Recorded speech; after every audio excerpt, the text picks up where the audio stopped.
They're live. Welcome and greetings to everyone wherever you are in the world.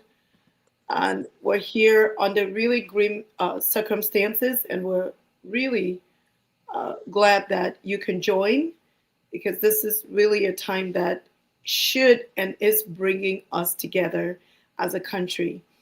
And we're living in really dark times, I must say. And it's not the end because there's always light at the end of the tunnel. And so we're here today because one of um, our father, our brother, and one that was really known historically for fighting for democracy and for humanity, is what I want to say, has been killed.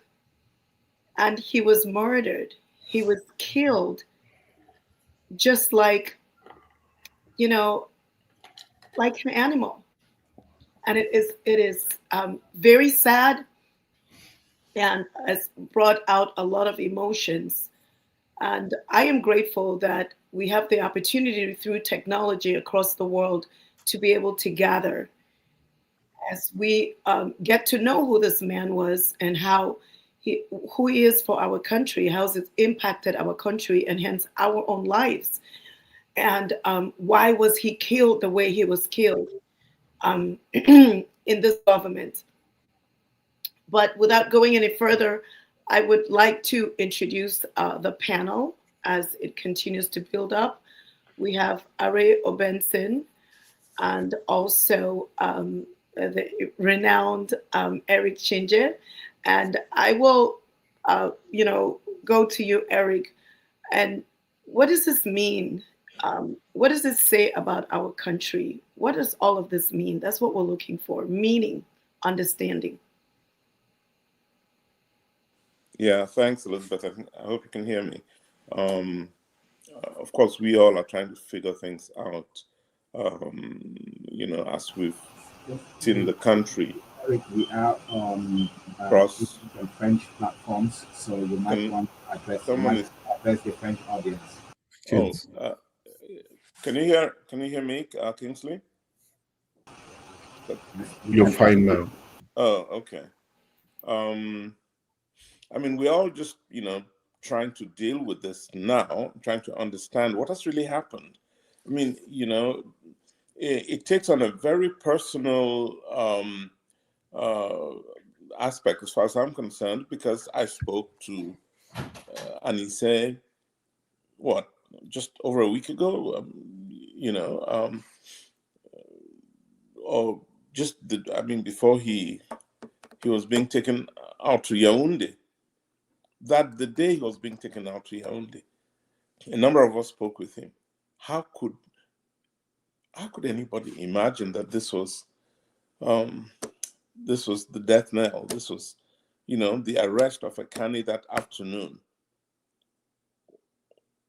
was signing his death knell. I'm still unable to process this whole thing. And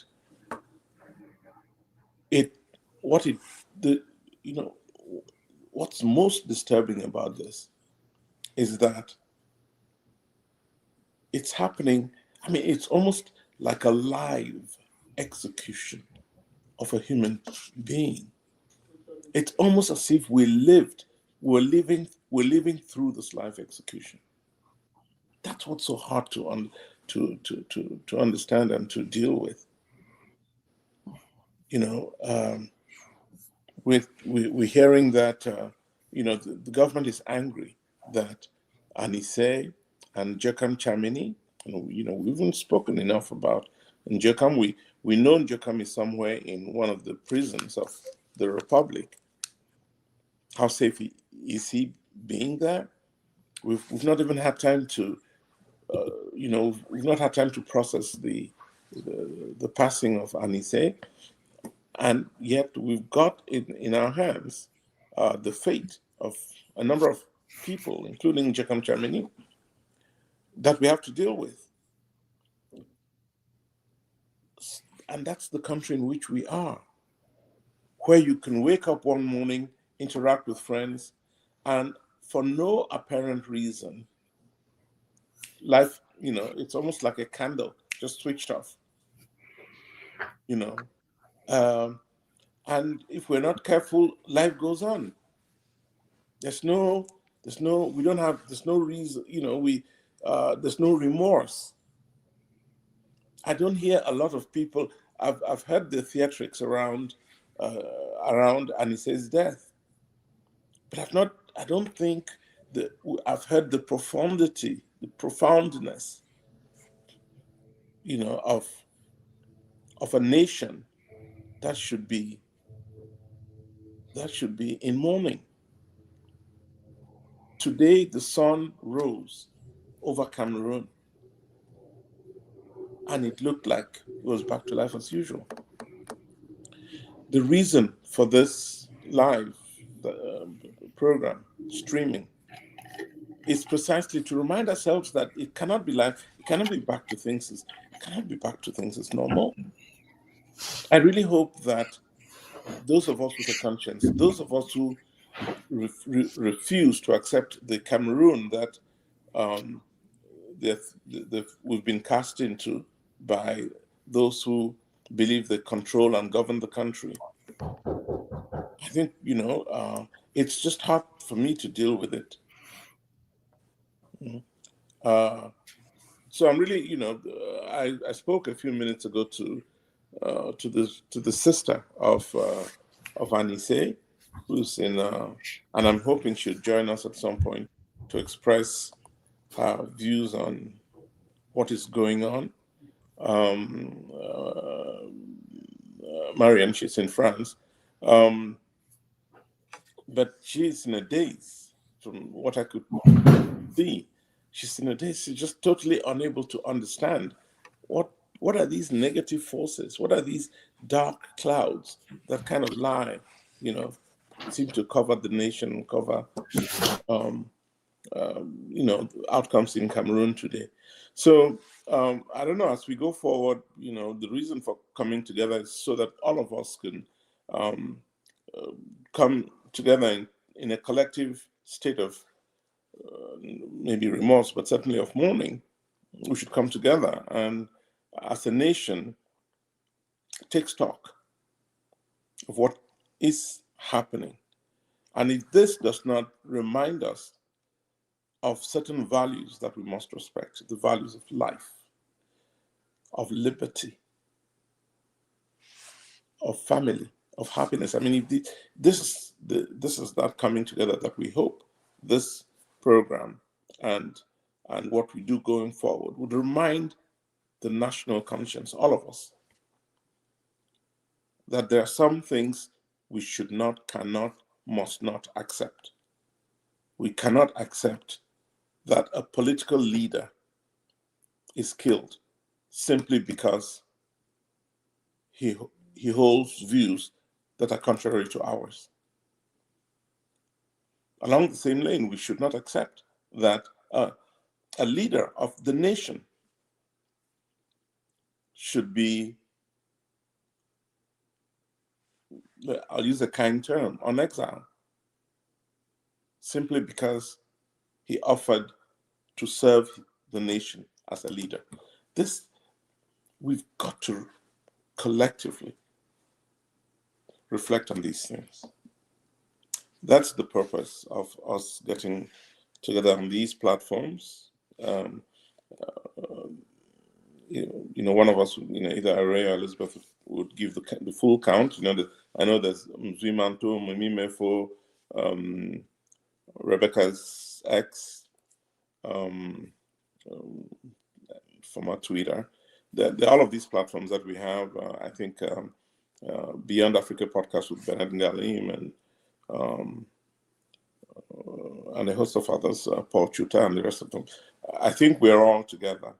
And again, the point is to provide us this platform to reflect together on what has gone so seriously wrong in this nation that needs to be corrected.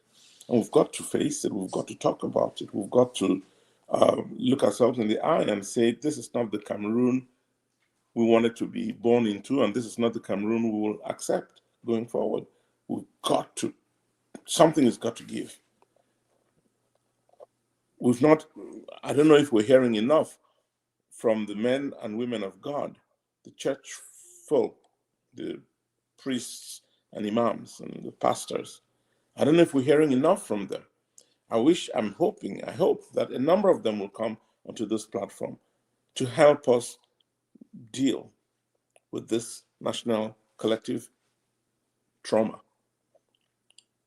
If anyone is in Douala, if you're in Yaoundé, you're in any of these places, in Limbe, in Kumba, in Bemenda, and you can come onto this platform to help us deal with this.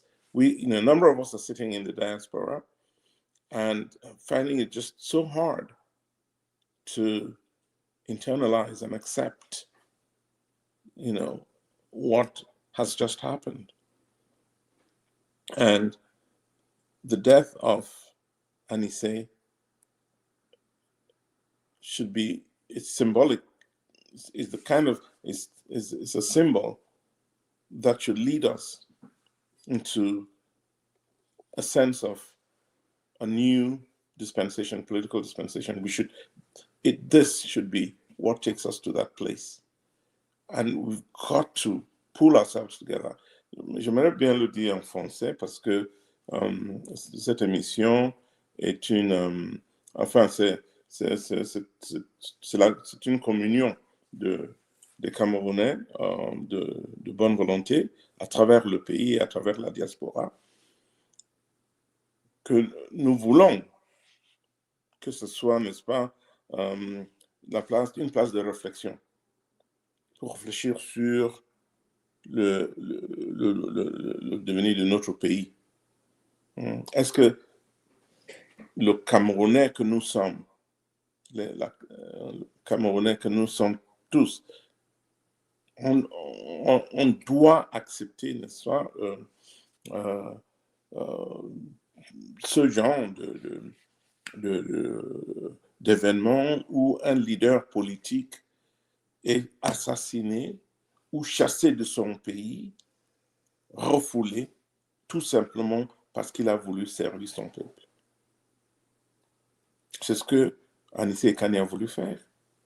C'est ce que Issa Chiroma a fait. C'est ce que Ndjokam Chameni a voulu faire.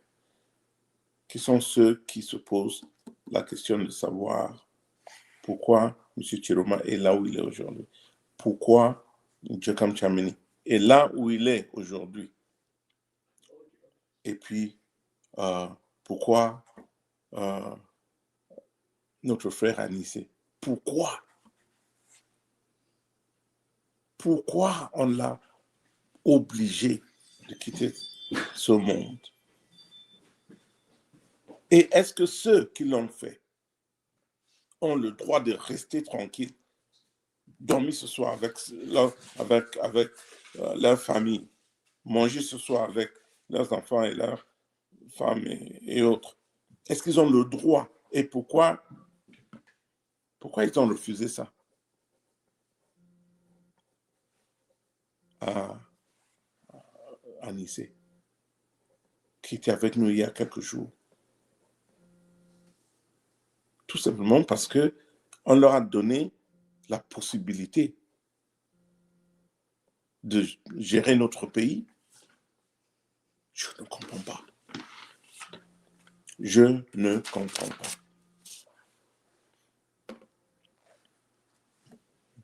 Pourquoi tous ces gens-là sont en prison aujourd'hui? Ayouk Tabé,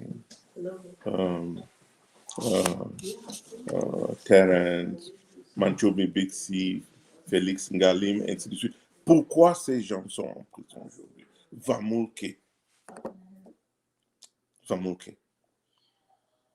Amadou Vamouké. Rien que pour des raisons politiques. Pour des raisons politiques. C'est une raison pour ne pas mériter sa place sous le soleil avec les siens. Aujourd'hui, nous sommes ensemble tout de suite là, nous sommes ensemble pour pousser la réflexion, pour dire non, assez, pour commencer, pour demander, n'est-ce pas, l'émergence d'un autre Cameroun qui nous convient tous, dans lequel nous nous sentons vraiment en liberté, n'est-ce pas, à l'aise. Il est temps que les Camerounais se posent cette question et il est temps d'exiger une réponse qui nous convienne. C'est la raison pour ce que nous sommes en train de faire maintenant. Se retrouver pour dire non, enough is enough. Et j'espère qu'on va le faire tout au long de cette émission. Et comme j'ai dit, ceux qui peuvent nous aider à mieux comprendre. Que vous soyez, n'est-ce pas, un imam ou un pasteur, un prêtre, l'archevêque. Que vous soyez même un homme politique. Parce que il y a une autre vérité. On n'a pas beaucoup entendu les voix des hommes et des femmes politiques. Pas beaucoup. Vous êtes où? Vous êtes où?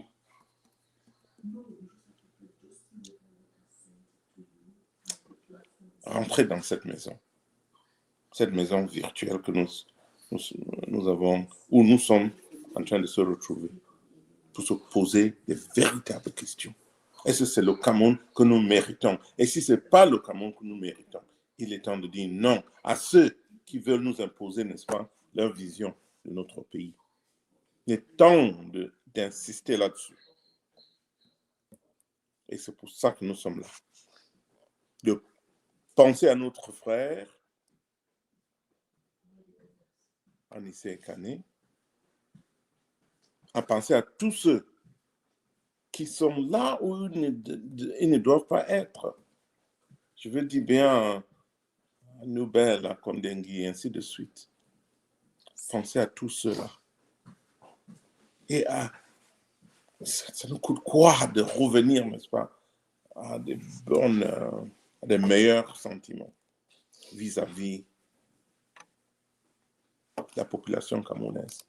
Ça nous coûte quoi?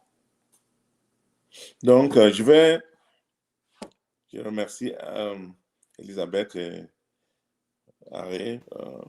Nous sommes ensemble, nous allons rester ensemble. Je vais leur passer la parole parce qu'il y a d'autres personnes qui doivent intervenir. Et comme je dis, nous sommes ensemble pour réfléchir. We are together to think as a family about what next. How do we change this country? We cannot accept Cameroon as it is. This dark cloud that covers this country has to dissipate. We need to see better. We need to see the sun again because we merit it. So anyway, Yes. all right, And Elizabeth. Mm-hmm.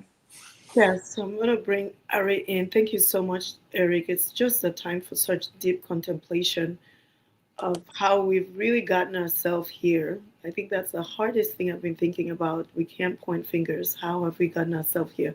How have we accepted and tolerated what has led to an open killing of a human being who is just being a human, fighting for the rights of other people, is where it is. So, Ari, I'm going to bring Ari Obenson in and just tell us about Anicet Ekane, who really was this guy. Let's really talk about, who he was.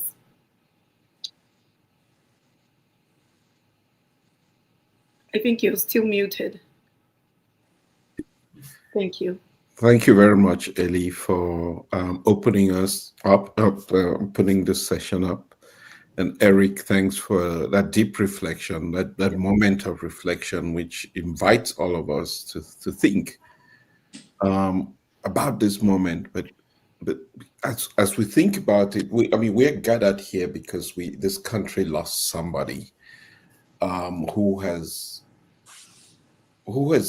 essentially dedicated his adult life to fighting for democracy, for freedom, for justice in Cameroon, at great cost to him and his family.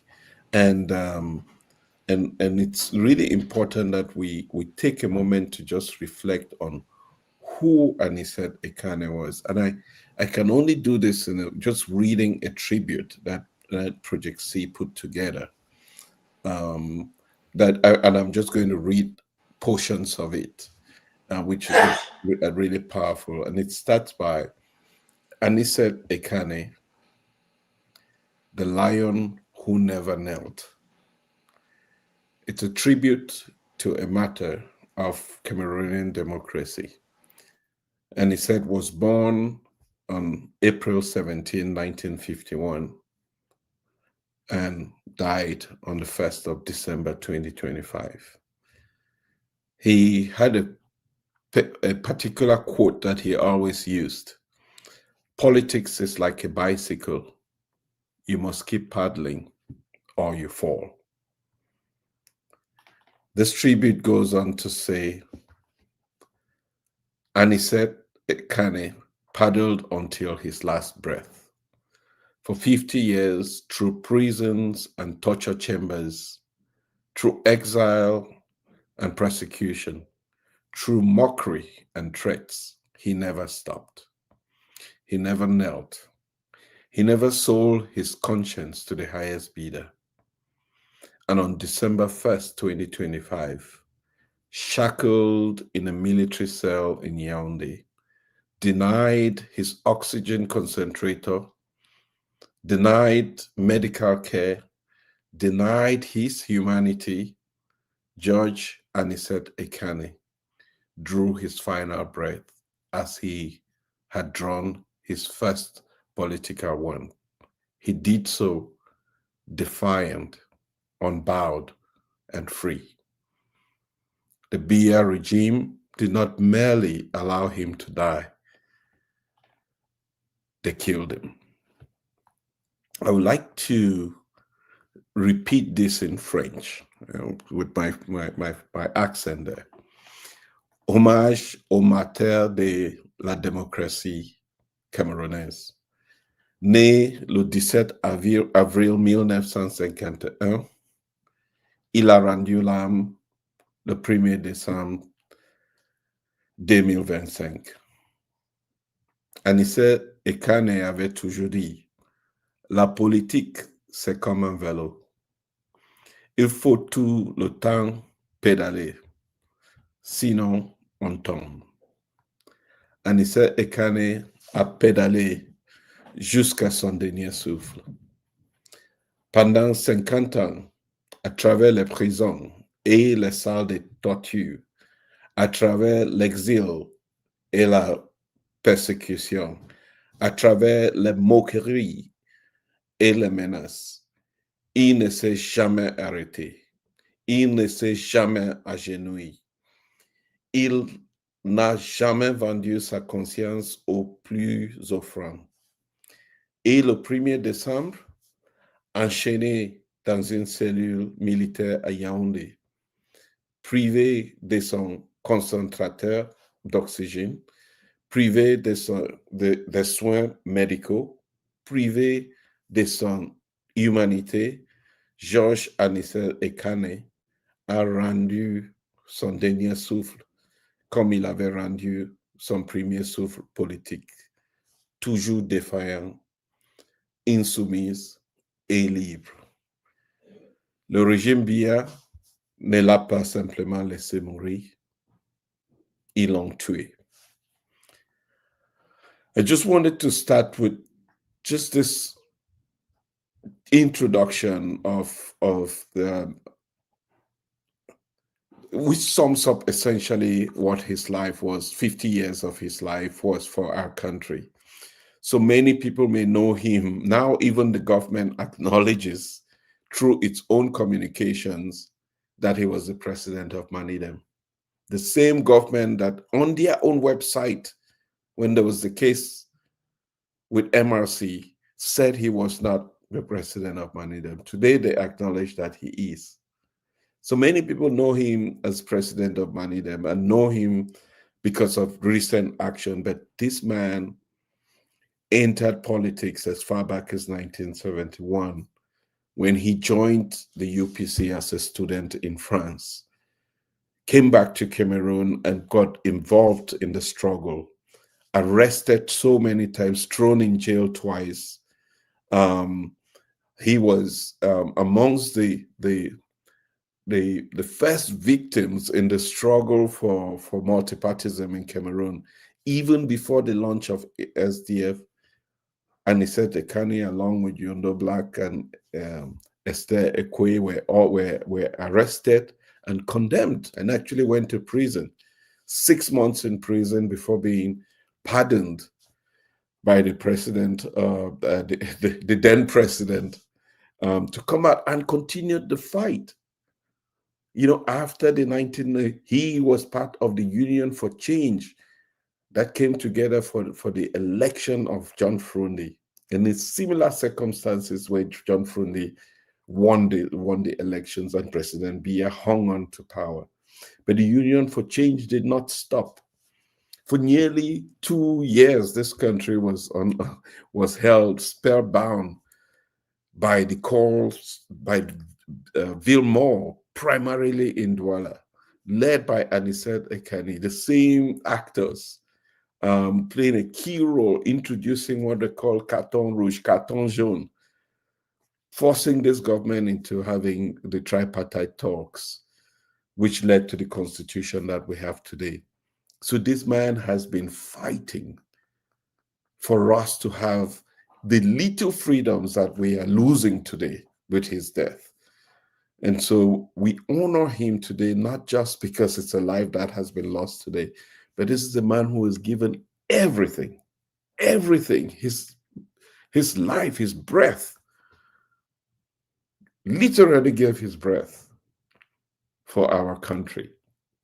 And so we honor, this is why we have to take this moment to just reflect on that.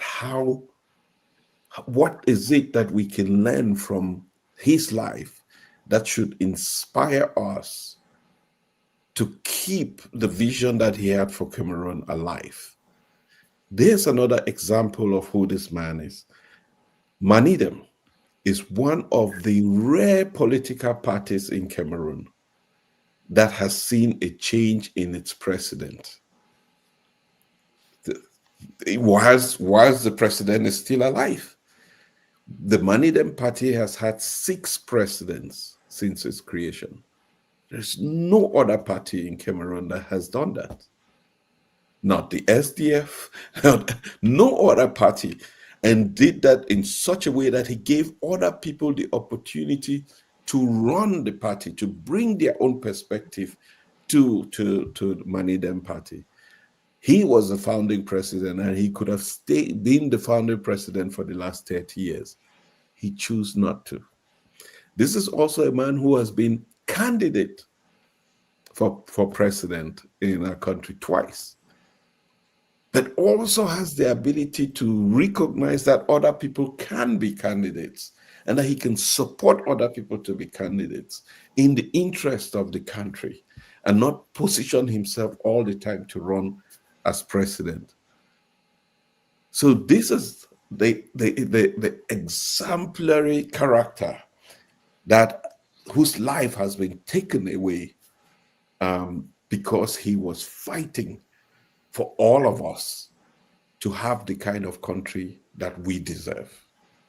And so we just wanted to take a moment you can see all the newspaper headlines. Yeah. I don't know whether anybody whose life has been covered. Nearly 16 newspaper headlines have Anicet Ekane. And people have been very, very clear in a country that is supposed to be censoring newspapers. They can't censor this because it is obvious. You can't stop people from talking about this because it is obvious, it is evident. And it is also, it is brutal. It's such a heinous crime committed by the state.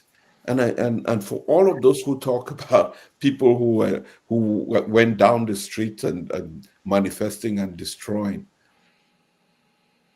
there is no crime that is worse than this.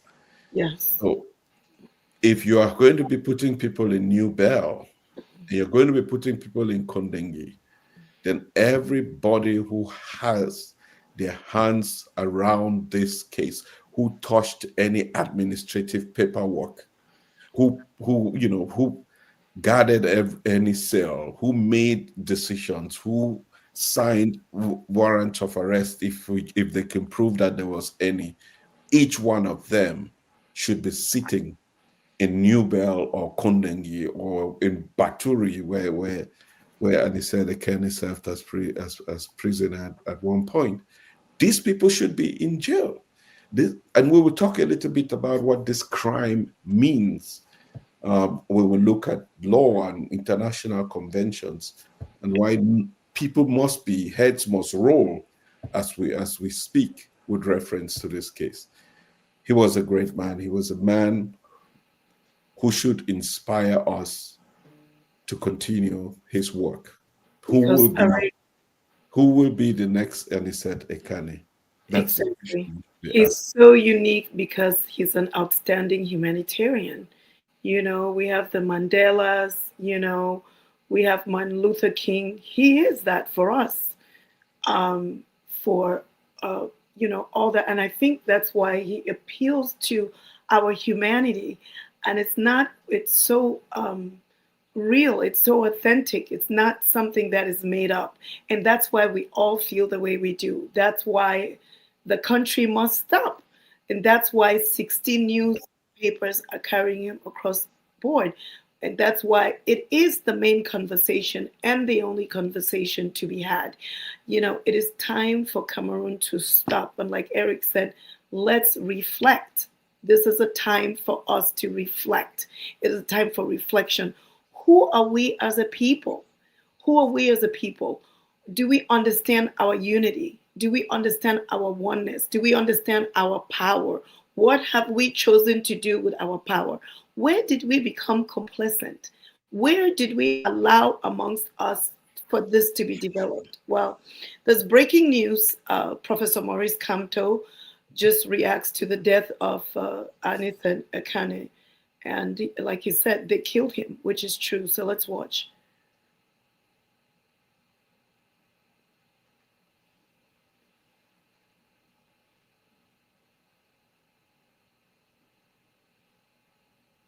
Ils l'ont tué. Ils ont tué le président du MANIDEM, Georges Anicet Ekane.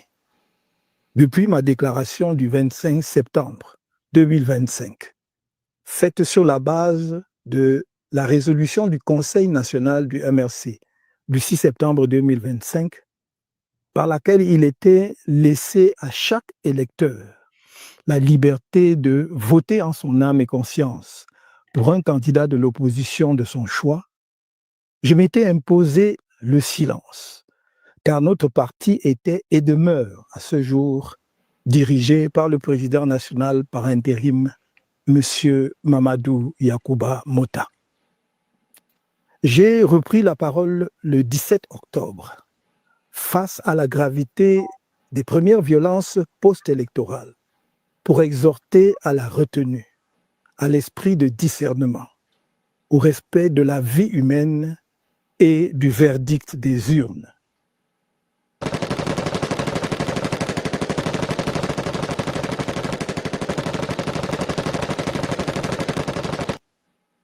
La tragédie du moment présent m'impose de prendre à nouveau la parole, simple militant que je suis de mon parti, après la concertation d'usage, en raison des liens qui se sont tissés entre le président Anicet Ekane et nous, dans la perspective de l'élection présidentielle d'octobre 2025.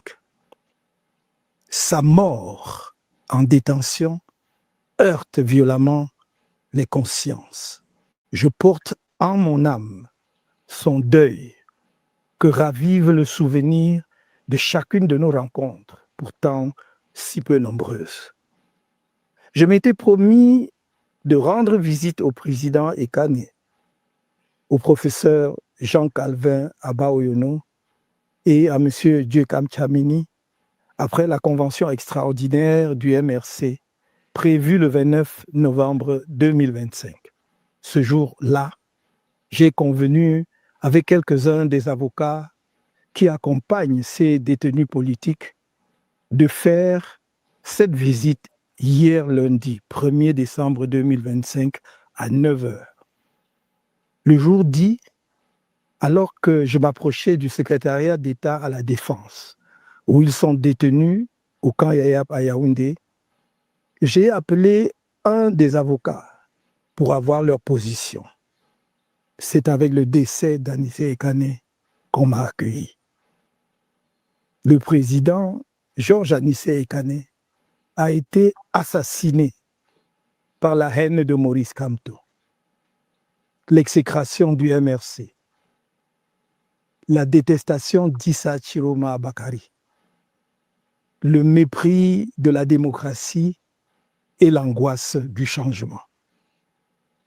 Au regard des circonstances qui entourent sa mort, celle-ci ne peut être regardée autrement que comme un authentique crime d'État.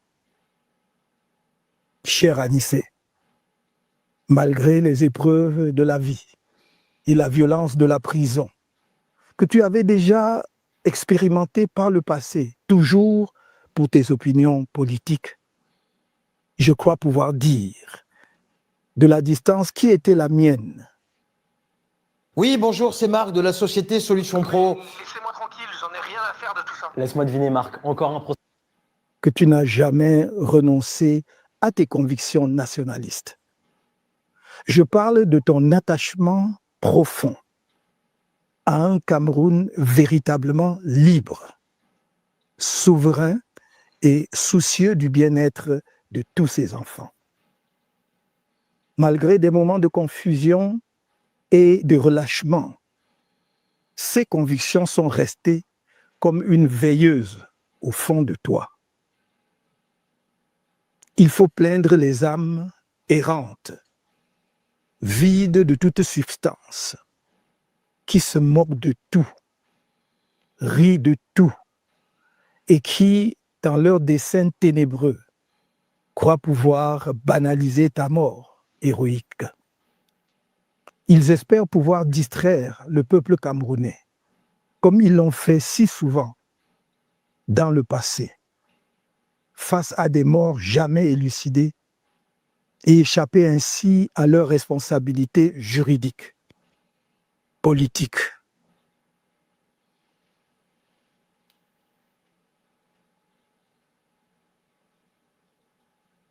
La détestation d'Issa, toujours pour tes opinions, pour ne jamais renoncer à tes convictions nationalistes.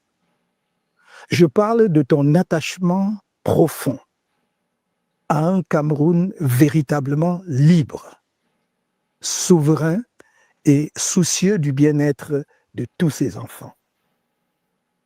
Malgré des moments de confusion et de relâchement, ces convictions sont restées comme une veilleuse au fond de toi.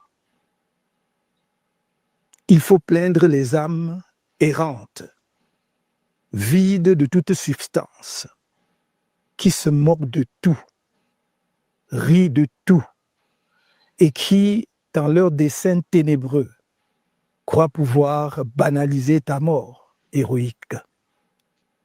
Ils espèrent pouvoir distraire le peuple camerounais, comme ils l'ont fait si souvent dans le passé, face à des morts jamais élucidées et échapper ainsi à leurs responsabilités juridiques, politiques, morales et historiques pour l'assassinat froidement exécuté d'un compatriote malade, dirigeant politique connu, uniquement pour cause de divergences dans les choix politiques.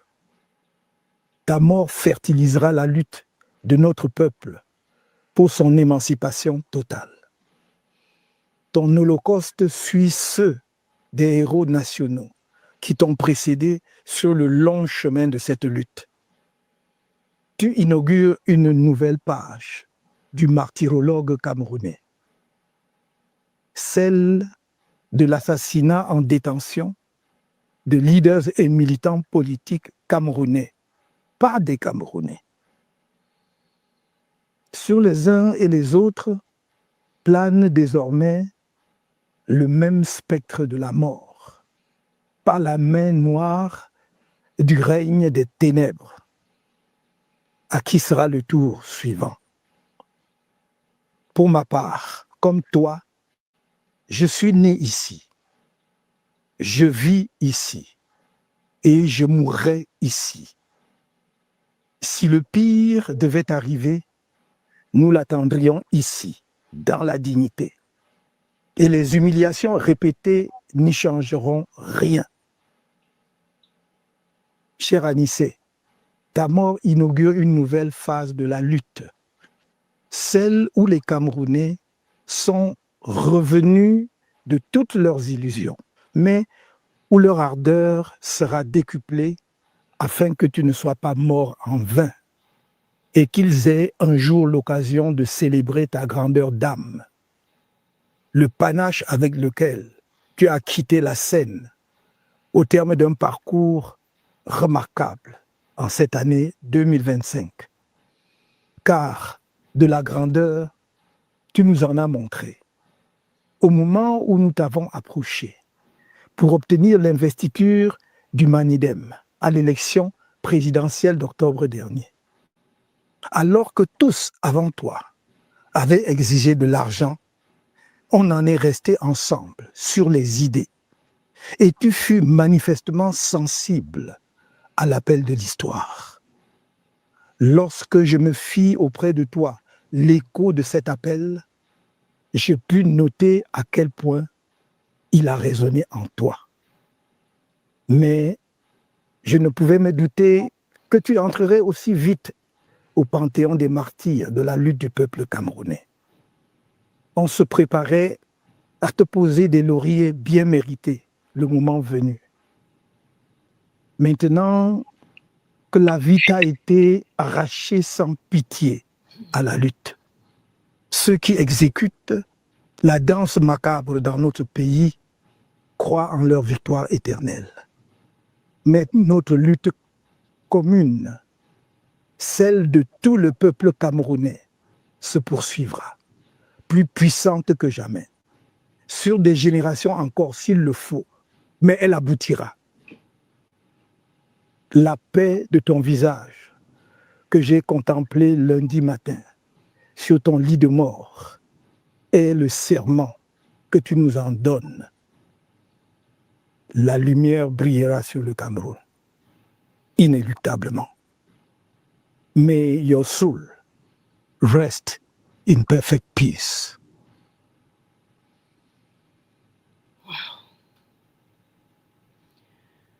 Oh, wow. They killed him. They assassinated President Anicet Ekane because of hatred towards Maurice Kamto and the MRC, and because of the detestation of Issa Shiroma, they assassinated him. Yeah. Those are practical, Yeah. strong words, but it's just a fact. It's the fact that we're living with, that because you choose to support a particular candidate, because you come from a particular expression, political expression, you become the enemy of the state, and a state that is shrinking in size, in magnitude. It's shrinking every day by just its sheer act of it's become just too small to be called a country, to represent a country like Cameroon. And those words from the words that Maurice Kamto just shared with us, as strong as they may seem, shocks our conscience that this is of our country he speaks of. Yes. Heartbreaking. Heartbreaking. And is very, very emotional because, you know, it's still, you know, you listen to him, the description, obviously he knew the man very well. And it's just sad. I almost like words because I think Kamto, every one of his words, Eric, I think we can, every single thing he said. My prayer and hope is that as Cameroonians, we're listening. This is a defining moment.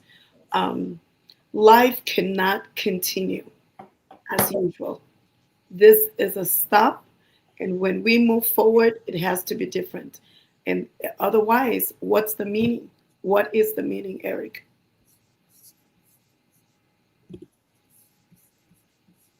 Oh, okay. You can hear me? Yeah. All right. I was trying to turn on my microphone. Okay, good. We can hear you. Yes. Yeah, well, that's a good speech by Morris and Professor Kanto, and I'm really happy he did it because I was beginning to wonder what was going on with the political leadership of Cameroon.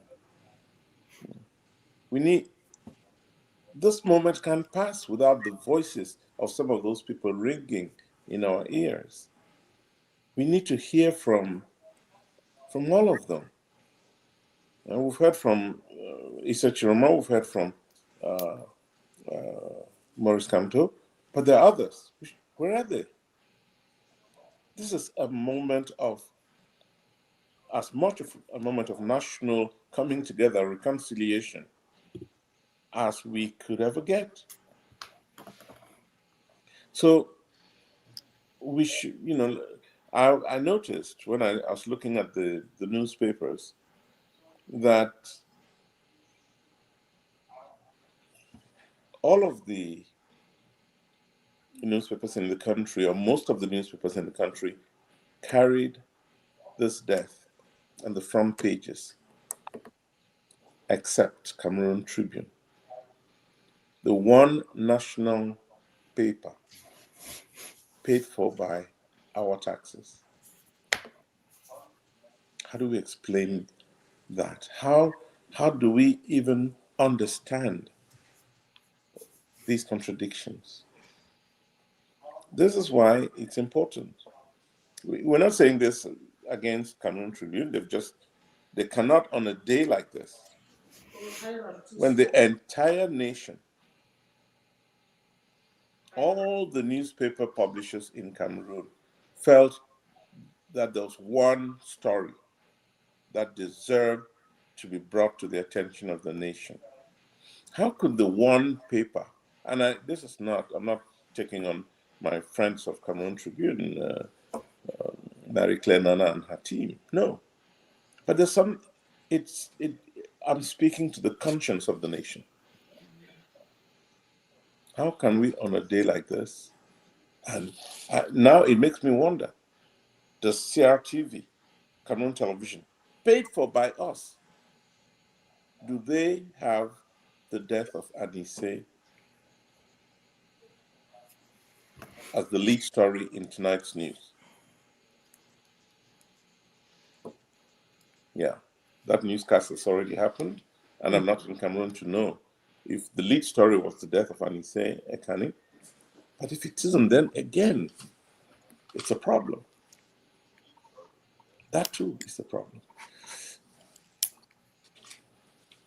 All of us in all the streets and nooks and crannies of our nation, all of us, should pick out these anomalies and say, not good enough, when we find them.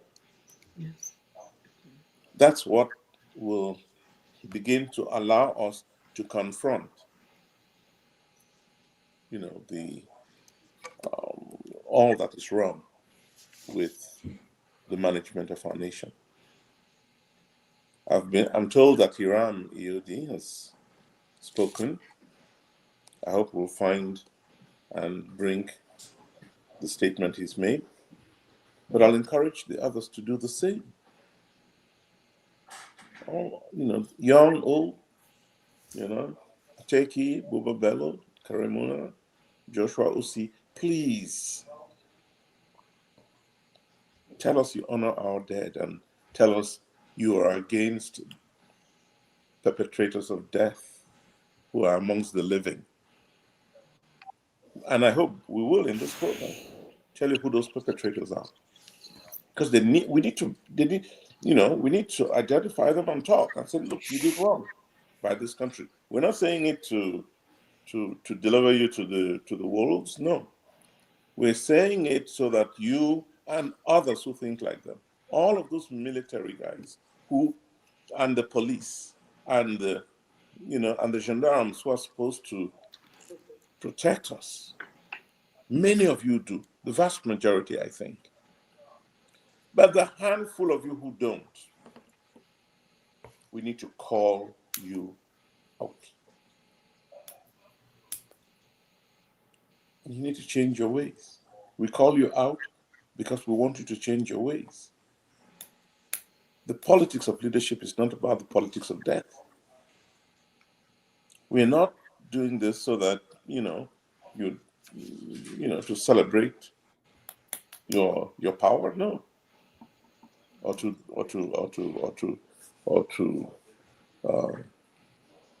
condemn it.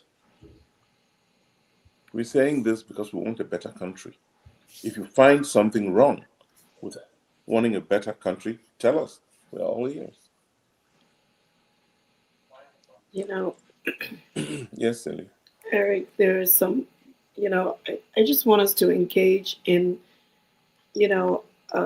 this discussion. And these are, first, a state crime against the people, a gruesome act of inhumanity, and naming the perpetrators. And I'm going to start with the first statement, Ari, and which is a state crime against the people.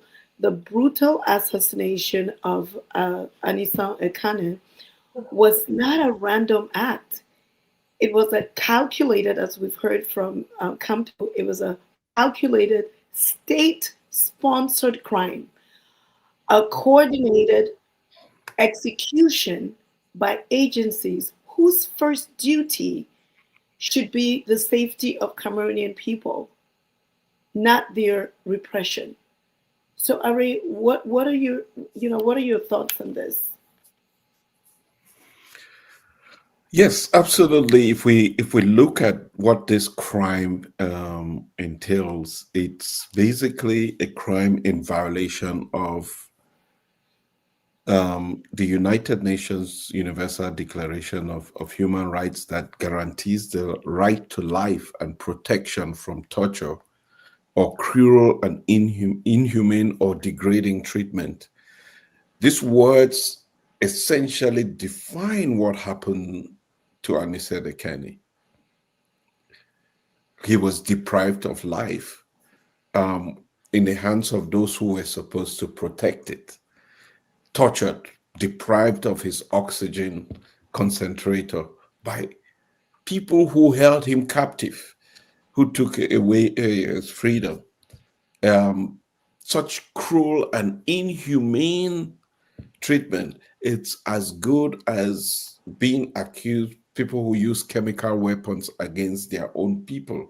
That's what, and all with a design to indignify him, to degrade his humanity, all contrary to the Universal Declaration of Human Rights. So let's be clear about this. To your point, that it was a crime, a state crime, but those who were supposed to protect him failed to do so. They leveraged the mechanisms of the machinery that was put in place, the machinery of the state, and they used that to destroy him. And there are other conventions. The Geneva Convention as well seems to have been violated in this case, as well as the African Charter on Human and People's Rights. Both of these enshrine the right to fair treatment. All of this, Cameroon is signatory to all of these There's conventions. And that's a complete abuse. The Universal Declaration of Human Rights is an integral part of the Constitution of Cameroon. So anybody who played a part in this should be held accountable by justice. They should be brought to justice. And there are people whom we are going to be identifying, naming in this process. Yes. And we would ask the country, if the judicial system doesn't do its job, let the country do its job. Yes. Let's remind this country every day that you have criminals sitting in places where they shouldn't be, and innocent people sitting in jail. Eric, when the fact that this is such a gruesome act of inhumanity, right? He was murdered in a manner that shames our nation. And he was shocked to death, robbed of breath. He was denied basic dignity that every Cameroonian deserves, sick or healthy, free or detained. And what does this say, Eric, because I feel we really have to be aware of how this connects all of us as a people, that it was not some story or an event or something that happened. Something has happened to us.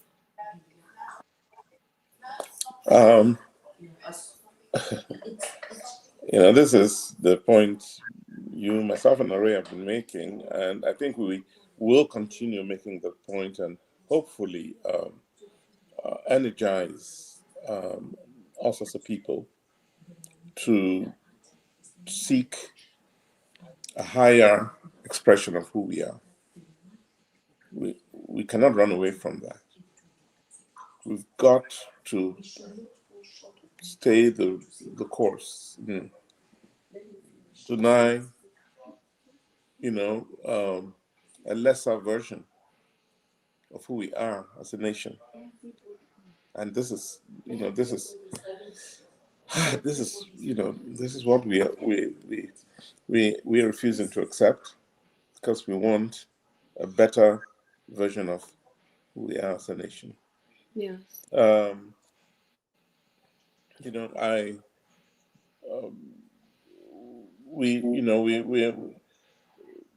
We're looking at. I've been wondering since morning how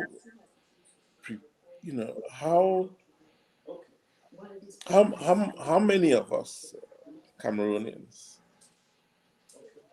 at home or abroad, how many of us have taken a step back on a day like this to question the basic, what are considered norms across the country in all aspects of life? Who has taken time to reflect on that? And if you haven't, I'd love to invite you to do that. I'd love to invite you to, again, question not only the values, but your sense of what it is to be a Cameroonian. I think it's important. This is the time. Couldn't be any better. Could not be any better. This is the time where we must drive ourselves. We must go deeper than,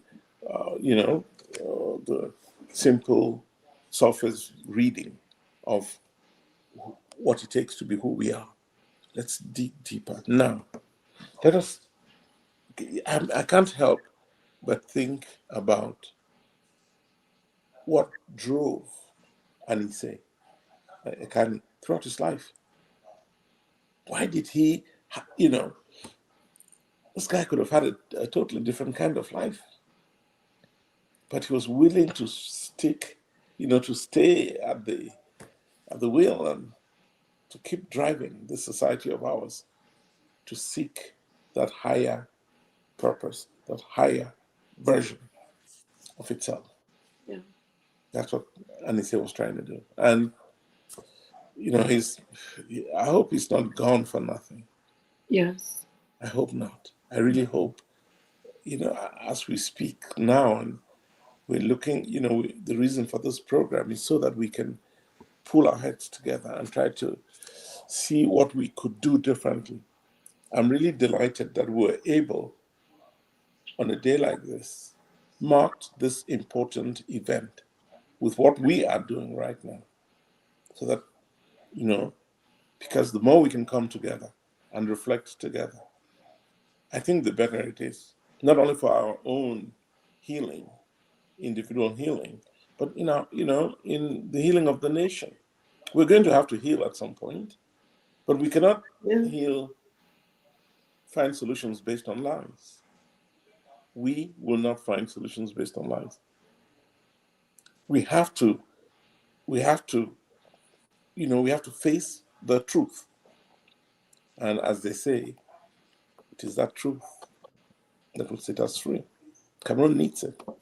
If anyone is sitting out there thinking that we should just go back to life as usual, without recognizing the depth of the problems that face us as a society, if there's any minister, and I'm sure there's some watching tonight, if you are there comfortable, feeling comfortable in your shoes and happy with the state of affairs, I want to tell you, you've got a problem. You have a problem, Mr. Minister. So I really hope that you'll be with us, join us, because that's the purpose of this broadcast. Join us in common reflection to see how well we can reorientate, you know, the movement of our state. That's the purpose here. So whether you're the minister or the religious leader, and I'm hoping that Archbishop Cleda in Douala is with us, and Archbishop Nkea is with us, and the imams in Yaoundé and the reverend pastors across the nation. I hope you're all with us. And if you're not, and if you're listening to this broadcast and you can get to them, please invite them and bring them in. We need to come together as a nation. I don't know if there's someone in Etudi. I don't know if Chantal, the First Lady, has access to this. And if she doesn't, anyone who has access to her, who has access to this, pull her in. Pull her in. Let's all figure out how we do this. Because it is probably more than. You know, Eric, this atrocity did not really, happen in the shadows. And I think I really agree. We have to talk about the actual people who are responsible for this. And it didn't come to them as a shock. It was not something, that, within the hour he was having some crisis. They knew this. And I think it's worth talking about the fact that, the Minister of the Territorial Administration, Mr. Tanganji, and I listen, I got to reflect and think, Eric, you're talking about, this nation, Anicet as part of the Cameroonian people. How does somebody like a Tanganji rise up in Cameroon and ranks up? I mean, I'm going to be honest. There are levels of mental health that sometimes we don't recognize. When we level of mental health, we have a lot of issues with mental health, because do we find this normal? And what do we find normal? Are we finding normal the materialism, the power that has been so misused? What is normal here? Atanganji orchestrated both Mr. Ekane's arrest and the violent crackdown on our democracy, democratic hopes. And he also boasted publicly. This is important, that this detention, dismissing the most basic calls for humanity. And I don't know if we have that video, because it has been said that Kawala went there and tried to appeal to his humanity for the fact that, Mr. Nathan was a patient. I mean, it just beats me. It beats me, Ari. I don't know legally, and Ari, I know you have a legal background. I am beginning to think that Atanganji is the worst thorn on our flesh in Cameroon. Now, we know that there's a gang, but I am beginning to think, if, like Eric was saying, any of them are watching, they need to understand that Atanganji alone will bring them down. If they were already in a bad place, he is putting them in the mud. This is the character we're talking about. And go ahead, Ari. You're muted, yes. But I absolutely think we need to name these people, Yes. and call them out for who they are. And we have had ministers of territorial administration in our country, people with great dignity, even those serving serving this same regime. But they have carried themselves in that position with the dignity that the country deserves, but not this voyeurism that we see with this gangster-like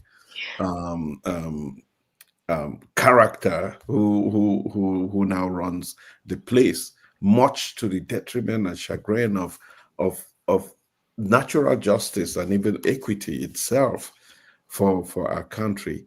How is it that we have the Minister of Territorial Administration who is able to falsify documents on his own website?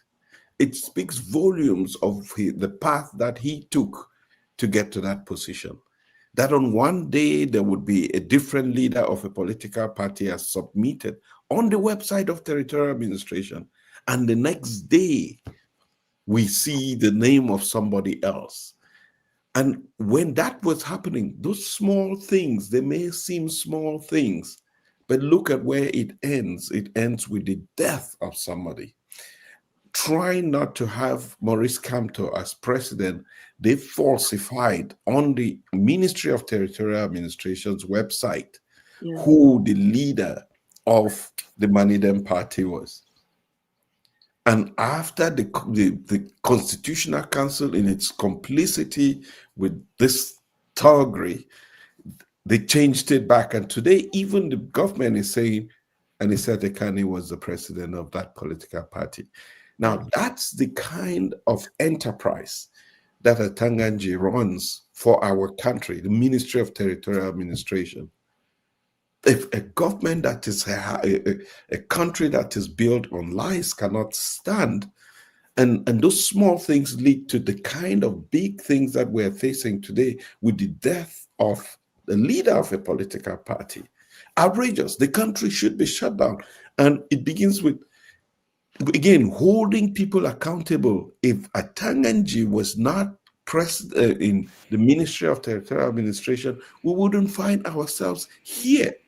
And this is the same man that jokes over the fact when an appeal is made to him, saying that this man needs oxygen, because it's important for people to understand.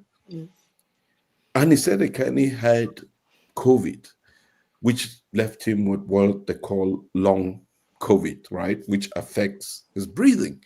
So to facilitate breathing, he needs to be aided by an external device. So for 4 years, he has been using this oxygen concentrator that helps you, it facilitates your breathing. Can you imagine that your life is dependent on this machine, and for 38 days,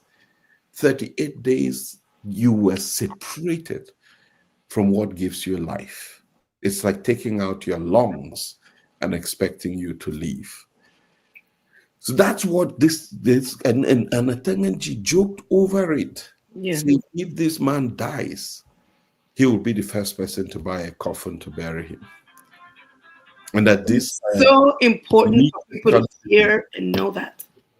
yes, that if a man dies, he will be the first person to buy a Buy the coffin. coffin. I want to know if he's buying the coffin. I Yeah. want to ask those who are in the government right now, who you have sat and ate with this devil, with this lion, with this animal, with somebody that has no human. I want to know, everyone, you're in the government, you're part of that, you've sat. Have you asked him, is he buying the coffin? Yeah. It's outrageous. And this is the same person. Yeah, those are his words. Yeah. Those are his words. Je vais l'acheter un cercueil. Kill-moi. Et laisse le Cameroun en paix. En paix. Je vais l'acheter un cercueil. This is the words that come out of the Minister of Territorial Administration. Feeling very, very disappointed, very frustrated with. Well, I don't know whether you guys can hear me, but I'm Yes, we can on hear the you. phone with folks in Kondengi, and they're really expressing deep emotions, and their sentiments about We're about. eager to hear from them, Eric. We're eager to hear from them. I'm sorry. We're eager to hear from them. Yeah, well, I'm not sure how to bring them on, but We can hear.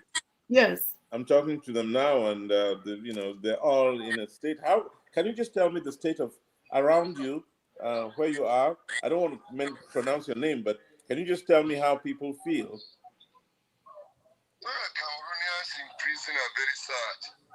When this news broke out that Anicet Ekane, the legend politician, opposition leader, has died, when this news broke out, everybody was very sad. This morning, the atmosphere in Kondengi is not a good one. The atmosphere is not a good one. It's not a good one. Anicet Ekane is a very nice person. He's not a greedy, one of those kind of greedy politicians. You said he used to come and visit you when you guys were not well. Yeah, he used to come and visit us. He used to come and visit us on several occasions. Even when I was in the hospital, he paid me a visit. Before I was operated, he paid me a visit on several occasions. He asked about me, how I was faring. There are some other politicians who are even from my region of origin, but they never have my time. And he said, Ekane is a man from Douala, a Sama man, but he has our time. He checks on me, on my state of health and my conditions. On several times, he bought me drugs on several occasions. So when all of you heard about his passing, when you all heard about his passing, what was the general, and this was yesterday, what was the general atmosphere? And did many people know who he was? Did many of the young people know who he was? Many people are talking. Many young people in Kondengi. And he said, Ekane is a popular man. He's not a discriminative person. He's a popular man who loves a kind-hearted somebody, not that kind of heartless politicians. He's a kind-hearted somebody. Thank you so much, Felix. You're actually, I don't know, sorry. I mean, I'm not sure that I can expose you this much, but No. Thank you for taking some time off to join this broadcast and to tell us about the sentiments in Kondengi at this moment. This is live, but please, courage and stay strong, and we will keep fighting both for you and for the nation. For so that we can have a fairer. I know that you all are political prisoners. There's nothing I know what you did. You were arrested for demonstrating, and how that could lead to where you are now just beats my imagination. But thank you so much for taking some time off, for allowing us, to play your voice, so that the rest of the nation can, can join us in sharing this very, very historic moment. Thank you, sir. Thank you. You're welcome. All right. Wow. Sorry about that. Yeah. Just it speaks for itself. And Yeah. Oh, Madame Kongme, we're so excited you're here. I mean, this is a time that Bonjour, Dorcas. Yeah. Thank you for coming. Bonsoir. Bonsoir. Et toutes nos félicitations pour ce que vous faites. Encore, c'est pas facile. C'est pas un moment complet. C'est pour moi vraiment de... Vous pouvez nous expliquer un peu comment ça se passe, surtout à Douala? Moi, je suis à Yaoundé, en fait. Ah, ok, Et, à Yaoundé, oui, ok. je crois, déjà, j'étais aux États-Unis. Et quand je suis rentrée, j'ai essayé de rencontrer tous ceux qui ont été arrêtés. La première visite, je n'ai pas pu. Ils ont exigé qu'il faut qu'on écrive au 7. Mais quand moi j'ai appris que le président Ekane était malade, vraiment, je ne pouvais pas me retenir de repartir là-bas avec une autre consoeur. Et quand je suis arrivée, j'ai rencontré le colonel.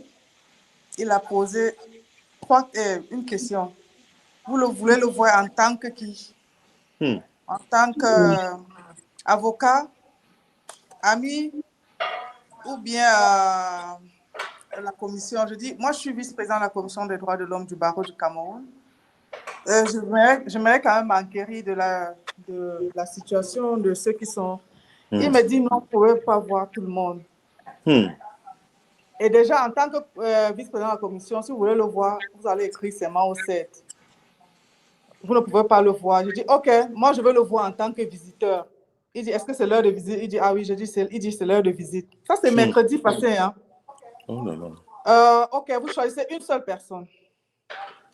Je dis, OK, ma conseil et moi, on s'est dit, on va choisir celui qui est malade. On va voir juste Anicet Ekane. Mais avant ça, on avait déjà vu le professeur. Il était dans le couloir, professeur Abayono. Il était dans le couloir. C'est vrai qu'on l'a ramené en cellule. Et donc, il nous a dit, OK, allez le voir. C'est où? Il dit, vraiment, ah non. L'hôpital est à l'entrée du cercle. C'est-à-dire, c'est un hôpital juste excentré, c'est juste à côté. Il faut sortir carrément du cercle et aller à l'hôpital. Donc, quand j'arrive, la porte était entrouverte. La porte de l'hôpital? Oui, sa chambre. Oh. Je l'aperçois, il était amaigri. Il était amaigri. Et il avait l'appareil. Moi, j'ai vu l'image d'un petit enfant qui était couvert. Et je demande le monsieur qui le garde, je lui demande, je me présente, il dit, je vais d'abord prendre les instructions. Il appelle. Et dès qu'il appelle, il me referme la porte. Et dès qu'il a reçu les instructions que je ne peux pas, je peux pas le voir, il me dit, il faut repartir. Je dis, je ne repartirai pas. Vous ne pouvez pas vous moquer des gens à ce point. Je ne repartirai pas voir le colonel. Mangez-le. Donc, nous sommes partis. Mais sauf qu'entre-temps, Madame Kawala, on s'est dit, les femmes leaders, on a décidé d'aller rencontrer le MINAD, puisque pour nous, c'est des gardes administratifs. Donc, c'est lui qui ordonne, c'est lui le patron des préfets et autres qui ordonne les gardes administratifs, parce que pour nous, jusque-là, on n'a pas parlé de garde à vue judiciaire, parce que la loi sur le grand banditisme disait que la garde à vue administrative, c'est 15 jours renouvelables. Mais ça ne dit pas combien de fois c'est renouvelable. Donc, c'est indéfiniment. C'est que, voilà, c'est derrière cette loi qu'il se cache. Donc, on a décidé d'aller voir Le ministre, je suis désolée parce que c'est quelque chose que je n'aurais pas aimé, la façon avec laquelle les journalistes se sont accaparés de l'information. Je n'aurais pas aimé que ce soit de cette manière parce que chaque femme a eu son moment d'intervention. J'ai eu mon moment d'intervention et quand j'ai pris la parole, j'ai dit, Excellence, vraiment, le Cameroun a ratifié des conventions internationales et je pense que nous sommes liés par ces conventions, il faut les respecter. Et je voudrais vraiment vous parler du cas du président Anicet. Il dit carrément, ah mais pour celui-là, il faut arrêter. Pour celui-là, s'il peut même mourir, et que vraiment le Cameroun soit en paix. J'ai payé les médicaments à ce monsieur, j'ai fait ça. Vraiment, c'est... En fait, je suis embêtée parce que les journalistes s'accrochent,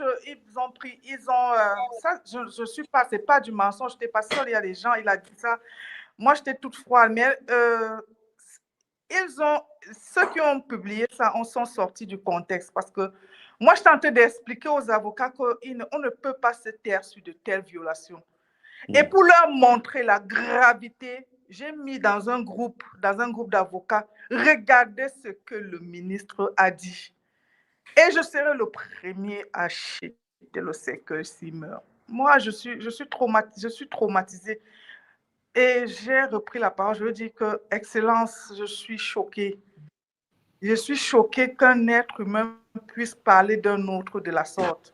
Il dit que oui. Et je vous dis, ils iront tous en prison. Ils iront tous en prison. Moi, je ne blague pas. Je vous dis bien que le Cameroun, c'est le pays où c'est en saison sèche, où ça glisse, je ne sais pas, bref. Donc, et voilà, nous sommes partis de là.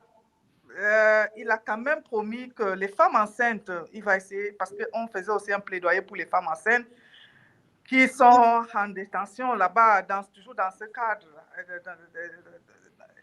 Et les mineurs, les enfants, il a dit, OK, il va voir ce qu'il peut faire, ce sera au cas, mais qu'on dise là, qu'on sache que tous ces leaders-là, les autres-là, ils vont aller en prison.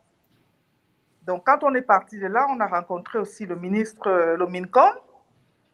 Lui, il était vraiment plus soft, vraiment, c'est un gentleman, so it was not rude as the Minat. Il nous a dit vraiment, il n'est pas au courant d'un certain nombre de choses. Il est content parce qu'on est venu avec les chiffres, le nombre de personnes qui sont arrêtées et les personnes qui sont torturées. Vraiment, on a fait le détail. Et il a dit qu'il va voir ce qu'il peut faire parce que lui, il n'apprécie pas la manière avec laquelle les choses ont été gérées. Voilà. Et on a vu aussi le British High Commissioner le British High Commissioner, voilà. Et voilà, on a essayé de faire. Il y a eu une conférence de presse le vendredi. Et moi, en fait, j'étais à Douala quand j'étais à l'audience de Maître Alice Com parce que je suis parmi ses avocats. L'audience était hier. Donc, c'est avant l'audience comme ça qu'on apprend que le président est parti, mais j'ai tenu quand même à faire un tour là-bas hier soir, aussi à MANIDEM, avant de rentrer à Yaoundé aujourd'hui. Donc, je suis tellement fatiguée, j'ai reçu des coups de fil, parce que c'est un message que j'ai mis dans nos groupes d'avocats qui n'était pas supposé être partagé de la sorte, parce que je ne suis pas, il ne peut pas nier qu'il l'a dit, mais j'aurais bien aimé que, parce que on a au barreau, le bâtonnier a dit qu'il va s'occuper de ça. Je lui ai déjà dit in extenso ce que le ministre a dit. Donc, ce soir, j'ai trouvé que c'était quand même prématuré. Bon, ce qui est fait, je ne veux pas changer, mais je n'ai fait que dire in extenso ce qu'il a dit. Voilà. Non, je crois, Maître, que c'était... En fait, merci beaucoup pour ce témoignage parce que c'est ça qui va nous aider, nous, n'est-ce pas, à peut-être comprendre ce qui est arrivé à notre pays. Ce sont ces détails-là qui nous laissent croire que peut-être encore il y a un grain d'humanité dans certaines personnes Non, qui nous je pense dirigent, que, parce que le témoignage de M. Sadi est extraordinaire. Parce que si on était laissé uniquement avec ce que a dit l'autre, on allait se demander si c'est des démons qui dirigent ce pays. Il y a quand même... non, mais moi, je suis traumatisée parce que après le décès, je pensais pas, je me disais que peut-être il va penser à notre passage et il va faire quelque chose, peut-être le libérer, peut-être, je sais pas. Mais j'avoue que le décès ça m'a traumatisée. Et tout ça s'est passé avant la mort. Mais c'était mercredi passé, jeudi qu'on l'a vu. C'est jeudi. Moi, je suis allée mercredi, j'ai vu la situation du président. Et Ma'am, moi, j'ai dit, did you think that he was going to die?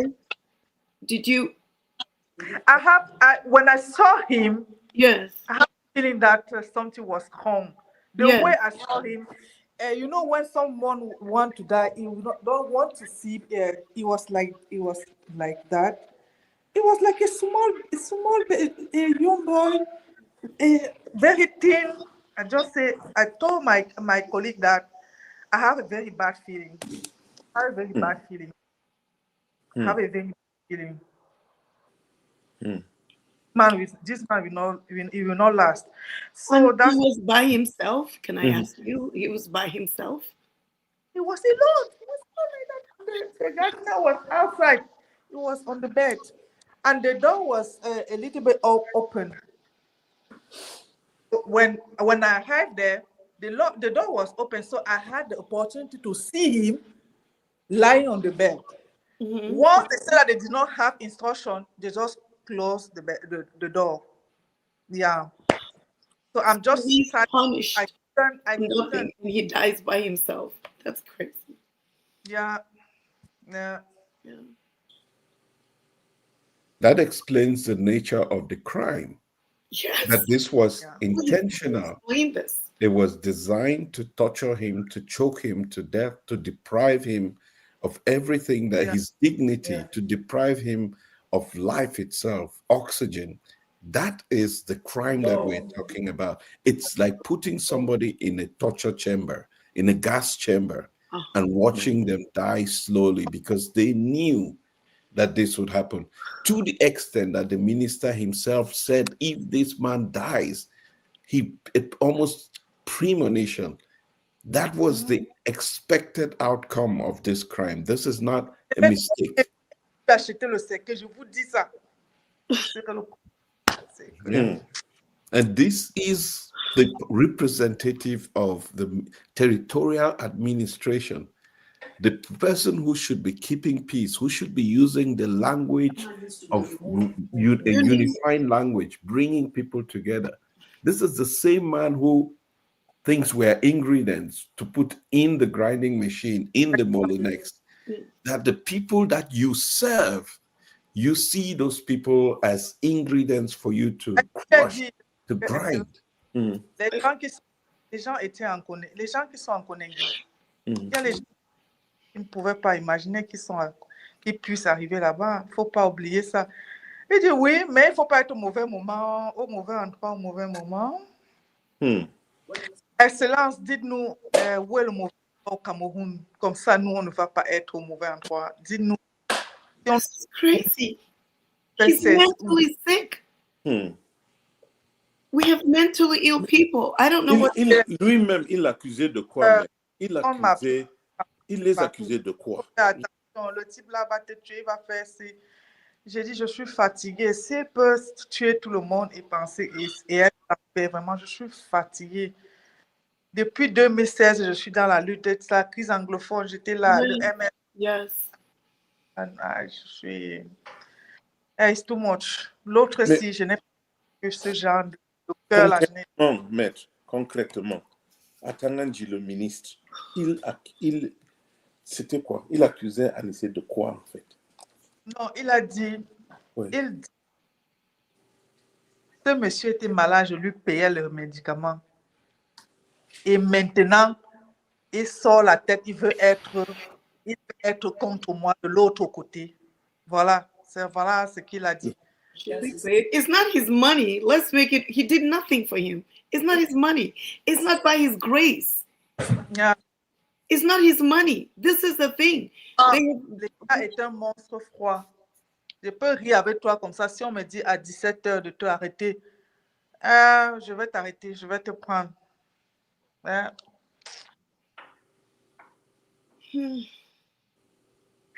Mitch, I just want to thank you so much for coming here at this time. It's just really, really appreciated because your words are important. Your eyewitness account is very important. It puts everything in perspective. But it says a lot about you for you to come after all of your travels. It's exhausting. And, you know, it's exhausting. And we're just grateful that you're here. Okay.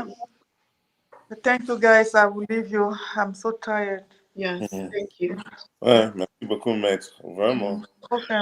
Courage. Et... Merci. Wow. Well, that's a testimony of what we are dealing with. But those words come from a minister in the government of Cameroon. Anywhere else in the world, he will be out of office by sunset. Yeah. Anywhere else in the world, for having said that, and for this to come to pass, this would be the scandal beyond any proportion, that the country will focus on nothing else but the departure of this man who has essentially ridiculed Cameroonians and taken away their dignity in ways that who has actually taken away all of the rights that we Cameroonians so much fought for. 30 years ago, I was part of the students in Yaoundé University that fought so hard for multipartism, lost years. We almost had what they call année blanche because we wanted to see multipartism come to Cameroon. We fought for the laws of freedom of association that led to the creation of parties and the civil society that we have today. For people to have the ability to express themselves freely, have political ideologies that were diversified, have different political formations, so that our country could be better and stronger.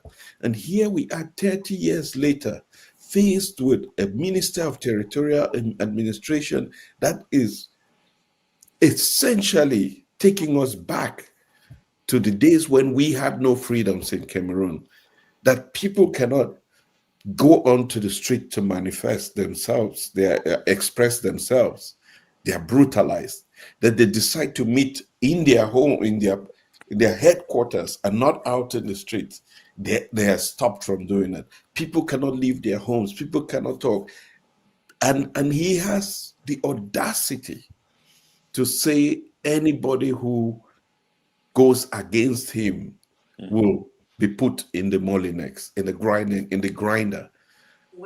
Mr. Tanganji, this is a man who comes from a village, whose parents come from a particular village. And in that village, they have neighbors. This is a man who walked to school like other people, maybe didn't complete, walked to school like other people, and who has friends and relatives who accompanied him. It's a man who has family, children, owns property, lives on the street like everybody else in Cameroon. So he is not above anybody. He has the same head and two hands and two legs like everybody else, with the same weaknesses and fears that we all have. Must be reminded that he is not a superhuman being. And that it's not every day and everywhere that he goes that he's going to be protected by the Cameroonian people. For those that you have harmed, the lives that you have destroyed, you build enemies with every step that you take.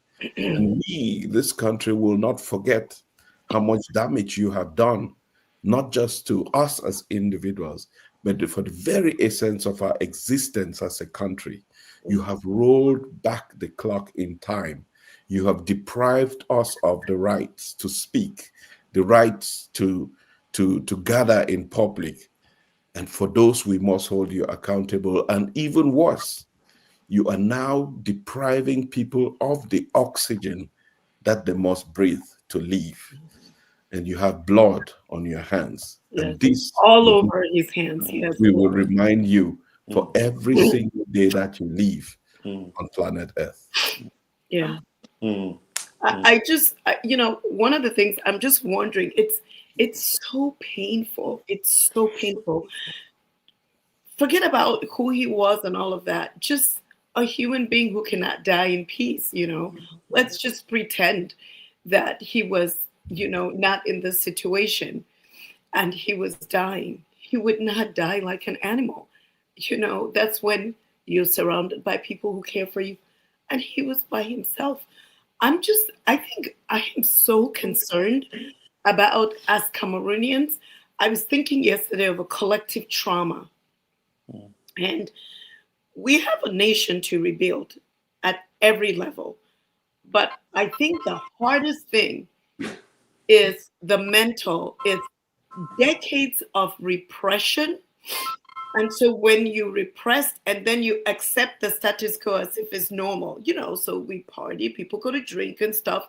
Some of us go back there and we have celebrations, we come back. But the majority of people who are there, who even join from the celebrations, how do they exist? Because they're normalizing things that are not. They don't have any independence, but they're traumatized. And even for some people who are doing well, they're nothing but in a golden cage. In a golden cage. There are many parts of the government that are in golden cages. I dare to say that, because when you have this kind of people as a Tanganji who are tapping on people's phones and intimidating, a lot of the government officials who know that Issa Chiroma is a rightful president, who know that he was elected, they can't speak. They're in they're in a golden cage. You can't even speak. And not only that, a man who someone called their friend dies, he's counting his words. He cannot speak. And I think it is, well, he's not the only one. There is the Colonel Jean-Pierre Otulu, who identified by that name, carried out the order. We need to know that and call it loud. These people must pay. It cannot be an ordinary day in Cameroon. Refusing the life of saving aspirator, Mr. Ekane needed. His aspirator. And this was not an accident. It was an act of deliberate cruelty. That's what happened. So this Colonel Jean-Pierre Otulu, am I saying it correctly? Yes. Yeah. Yes. He was with Atanganji, and he is the guy who he would have saved, even if whatever the order says, he would have realized that, if somebody needs oxygen, let's be clear, he pretty much is already on his deathbed. He's surviving with that. And they brought that to him. This guy, what everybody needs to know is that this Jean-Pierre Otulu is part of the devil's advocate. He is the main, if Satan is on one side and his assistant on the other side, I am sorry. I know. I would say Atanganji is the one with the fork, with the horns, the devil himself in this country. And this Jean-Pierre Otulu, who is ridden of any human feelings, was standing next there to execute. That's what happened. We just need to understand what happened. Hold that thought. Have the picture for your loved one. Maybe that is your brother. Maybe that is your father. And you heard that happen in Cameroon. You know, Eric, I don't know if I shared this with you, but I actually went to Kondengi. Throughout I grew up in Cameroon. I've never been there. Didn't even know where it was. It was some fiction that you heard about. And when I went back home in 2017 to visit my dad, I went to Kondengi because as soon as I walked in, he said, we're going to Kondengi tomorrow. I thought, okay, whatever you say.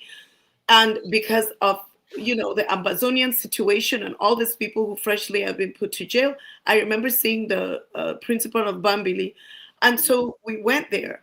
And, you know, to spare all the details, I think what I wanted to talk about is the fact that I was in shock. I didn't even know where this place was located. So we went in, we had a visit, we saw the principal and then another gentleman who was there, and all the food, you know, my dad kept supplying food and medication. I think he was in some condition. So we also had to deliver medication, had a chat. And I had never tried to put myself together as much as I did. And when I got in the car, I broke down. I broke down because I saw my brothers in them. Like, these are just, it's like aspects of me, you know? And I break down in the car. I held it together. And just the you know, listening to Maitre speak, the arrogance, and it trickles down, you know, the arrogance. And, you know, walking into this place, I'm telling you, you could be really scared. Just walking there, they took my passport because you can't go in with your passport and all of that. And leaving there thinking these people who are my brothers, they're who I am in essence. They have children just like I do.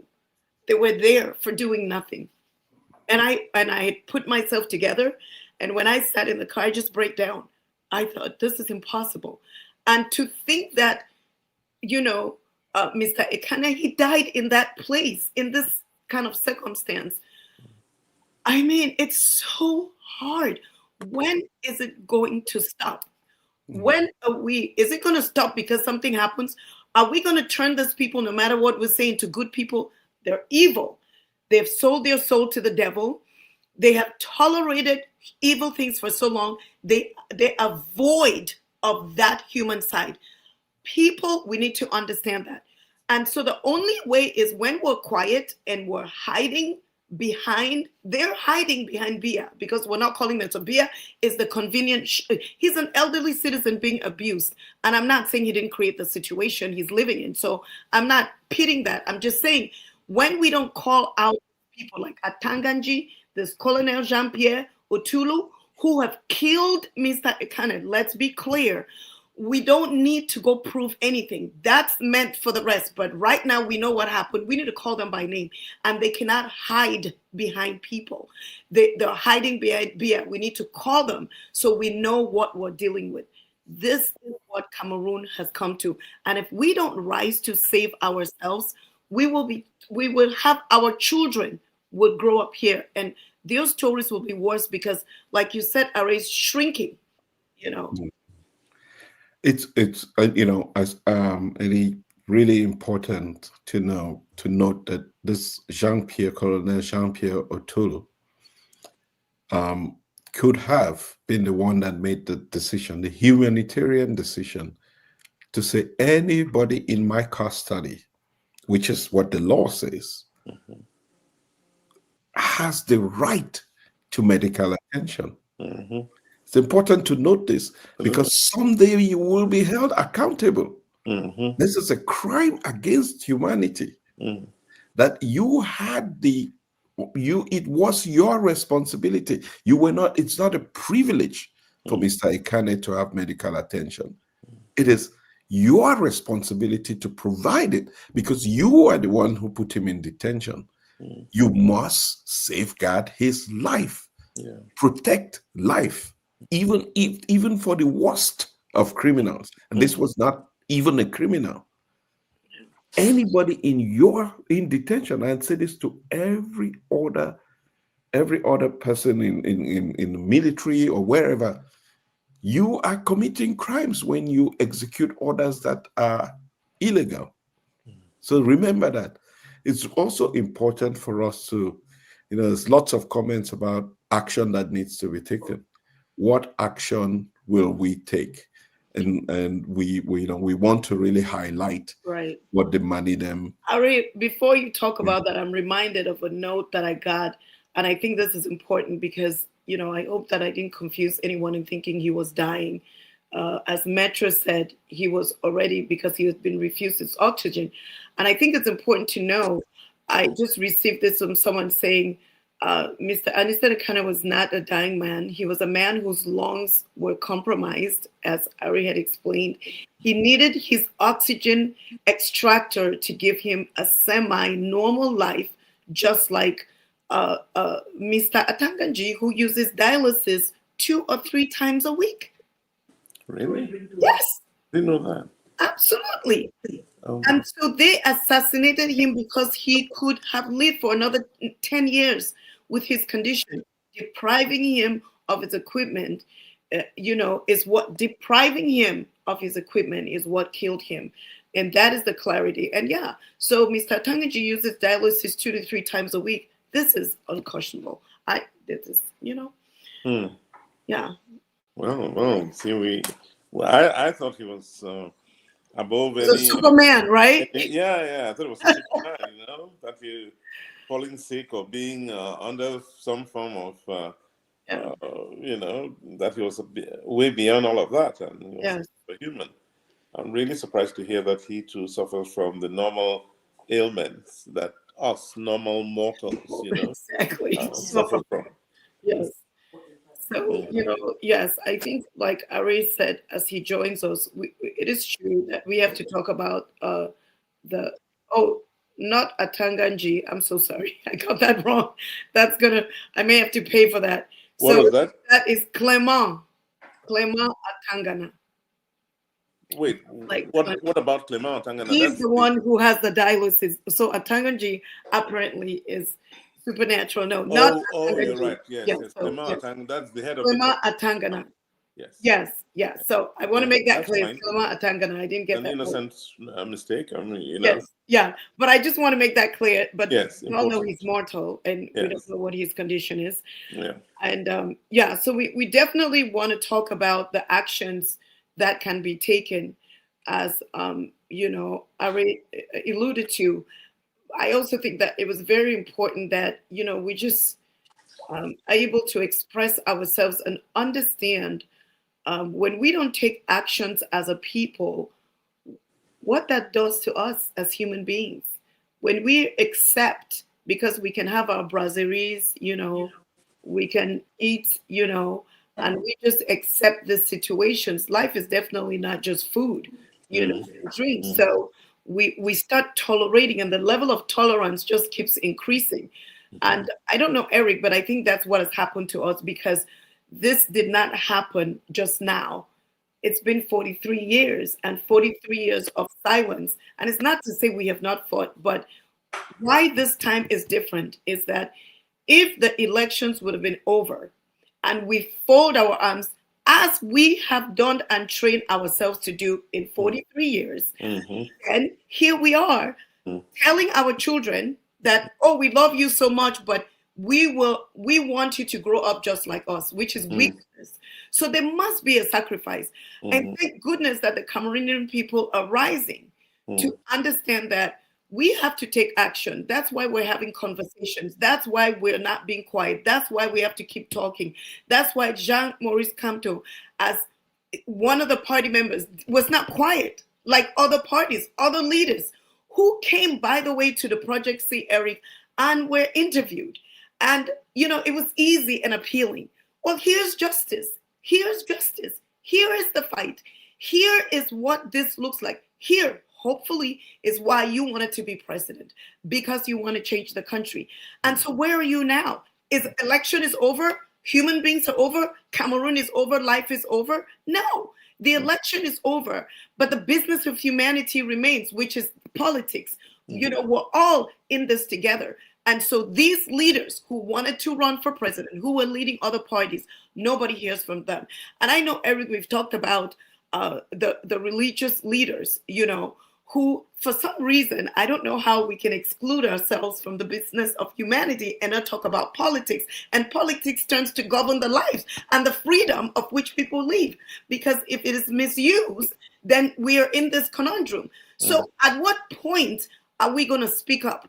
At what point are the leaders going to speak up? At what point do we just surrender to the powers that be, to the real God, and give up to him?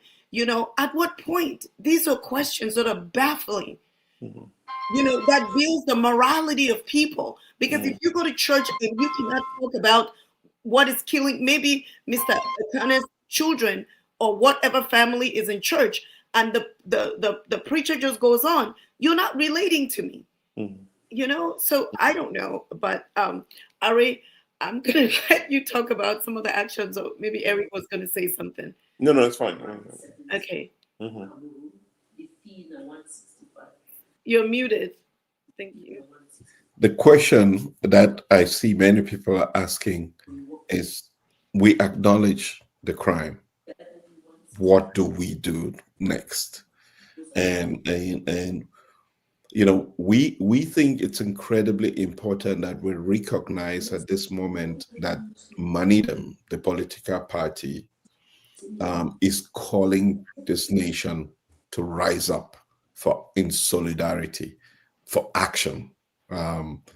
MANIDEM is asking Cameroonians to not sit by and watch this crime go by unnoticed and unpunished, or without anyone being held accountable.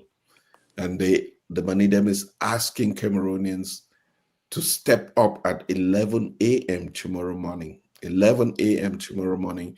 For those of you in Douala, they're asking for an assembly in front of the MANIDEM headquarters. We're asking everybody everywhere in Cameroon, no matter where you are, whether you're in Cameroon or anywhere else, that you rise up in solidarity with the Ekane Anicet's family. And his family extends to MANIDEM. His family extends to the Union for Change. His family extends to every Cameroonian of good conscience, to stand in solidarity with this moment where we honor him for 50 years of service to our country, but even more importantly, where we denounce the gruesome manner in which life was taken away from him, his assassination, his murder, his killing by this government and its agents, Tanganji, Colonel Jean-Pierre Otulu. These people were rising up to say, this is unacceptable. We cannot live like this. At 11 a.m. tomorrow, there's going to be a demonstration in front of the headquarters of MANIDEM. We're asking people all over the country, wherever you are, whether you're in your home, in the streets, online, stop whatever you're doing at 11 a.m. Join the movement. So we're asking people all over the country at 11 a.m. get down onto the streets and begin to demonstrate everywhere. Do it peacefully in honor of this great man. Do it with dignity, like he always had the dignity, and do it without fear, because this is your right. You are demanding accountability for somebody's life that has been taken away. So do it with dignity, do it peacefully, do it together. Wherever you are, get down on the streets of your village, your city, your town, your neighborhood, your quartier. Il peut descendre dans la rue demain parce que la grande famille MANIDEM nous a demandé d'être en solidarité avec eux, pour qu'on puisse demander à cet gouvernement, on doit exprimer notre mécontentement avec ce qui s'est passé. Donc, on vous invite tous, comme le MANIDEM a fait, à participer dans une manifestation partout dans le pays, en même temps, 11 heures demain.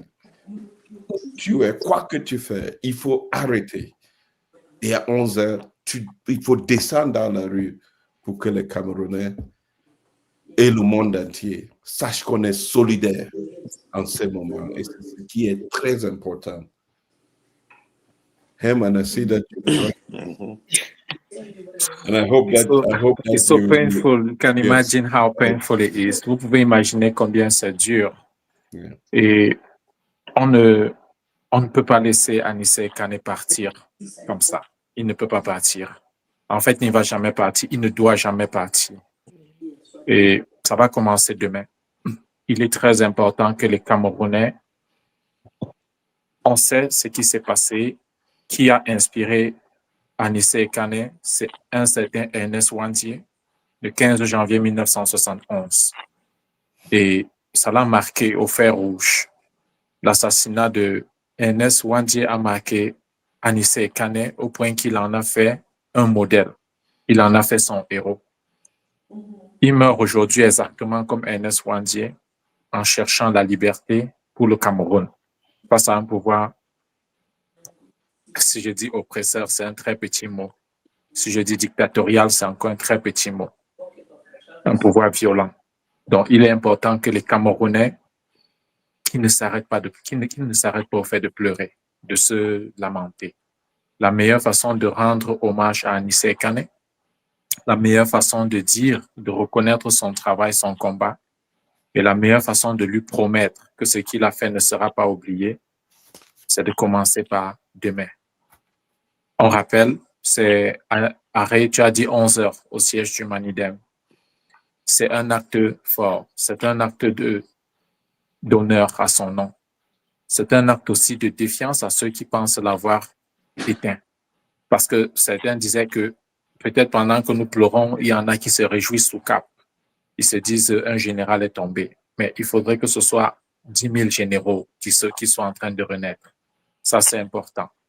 Qui seront capables de mener sans peur, qui seront capables de mener avec témérité, avec persévérance, le même travail. Peut-être ça va inspirer encore 50 autres Anicet Ekane, 100 autres, 500. Il faut que demain, que ça commence à inspirer 30 millions d'autres Anicet Ekane qui vont pouvoir se tenir et le dire. Lorsqu'il a été arrêté, il disait le pouvoir lui prête des pouvoirs bien trop forts parce qu'on lui disait insurrection, appel à ceci, appel à cela. Et il leur disait, vous croyez que je suis qui pour pouvoir avoir autant de puissance? Parce qu'il exprimait juste un petit, son point de vue. Il est important que les Camerounais comprennent que de petits gestes font un grand État. De petits actes font un grand État. Demain, certains vont peut-être penser à leur boutique, ils vont peut-être penser à leur mototaxi, ils vont peut-être penser à leur callbox. Mais le temps qu'ils mettent dans leur boutique, le temps qu'ils mettent dans leur callbox, le temps qu'ils mettent ici n'équivaut pas à la vie de Anicet Ekane. Donc, ce serait important un moment de s'arrêter. C'est le genre de personne qui sera équivalent pour nous à Oumniobé, qui sera équivalent pour nous à Ernest Wandier, qui sera équivalent pour nous à Osende Afana. Donc, c'est pourquoi il est très important qu'à partir de demain, on commence à le porter au panthéon de la résistance et de la lutte pour la liberté du Cameroun. Si on commence à hésiter là-dessus, ça veut dire qu'on n'est pas sérieux, on n'est pas sincère dans ce qu'on pense être en train de revendiquer. Si on se met dans l'optique de rendre réellement hommage à Anicet Ekane, on va se joindre à tous les autres. Nous sommes des Bantous, nous sommes des Africains. Donc, il y a déjà une obligation culturelle, une obligation traditionnelle, une obligation spirituelle de rendre hommage aux personnes qui meurent. Maintenant, imaginons quelqu'un qui meurt pour une cause juste, quelqu'un qui meurt parce qu'il voulait le bien. Il voulait que tous les mototaximens qui ont la licence, qui ont la maîtrise, qui ont le doctorat, puissent travailler avec leur diplôme et au niveau de leur diplôme. Il voulait que tous les Bayam Salam, qui sont allés à l'école et qui n'ont pas trouvé de travail, puissent obtenir un travail décent à la hauteur des efforts et des moyens, des ressources financières qu'ils ont engagés pour s'éduquer. Il voulait que tous ceux qui ont été obligés d'ouvrir les call box parce qu'ils n'avaient pas d'argent puissent retrouver un Cameroun. Et précisons que quand nous étions petits, déjà dans notre quartier, il y avait la CEMO qui fabriquait les motos avant la Chine. Ça, c'est quelque chose qu'il faut que les Camerounais connaissent, sachent. Le Cameroun fabriquait les motos avant la Chine. Ça, on parle des années 80, 82. Si on avait continué dans la même logique, on aurait plus des millions de Camerounais qui, après leurs études, soient obligés d'aller en Chine et se réjouir d'avoir eu un petit million pour acheter une moto. Donc ça, c'était le combat qu'Anicet Ekane menait. Il serait important que tous ceux qui ont des motos, tous ceux qui ont des callbox, tous ceux qui ont des boutiques ici et là s'arrêtent et disent on va rendre hommage à celui-là qui voulait qu'on ne soit plus dans cette paupérisation. La deuxième chose qui vient à l'esprit, vous avez parlé des leaders religieux. Je parle et j'insiste souvent dessus parce que nous sommes Camerounais et on connaît l'importance du religieux pour nous. Il est inconcevable que depuis hier, on n'ait pas encore entendu des leaders religieux s'exprimer sur cette situation.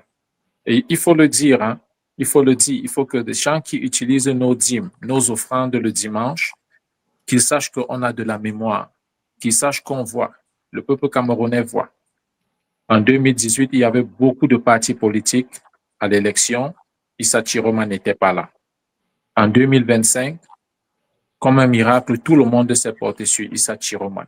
Ça veut dire que le peuple camerounais est capable de discerner qui est véritablement la personne qu'il cherche à élire.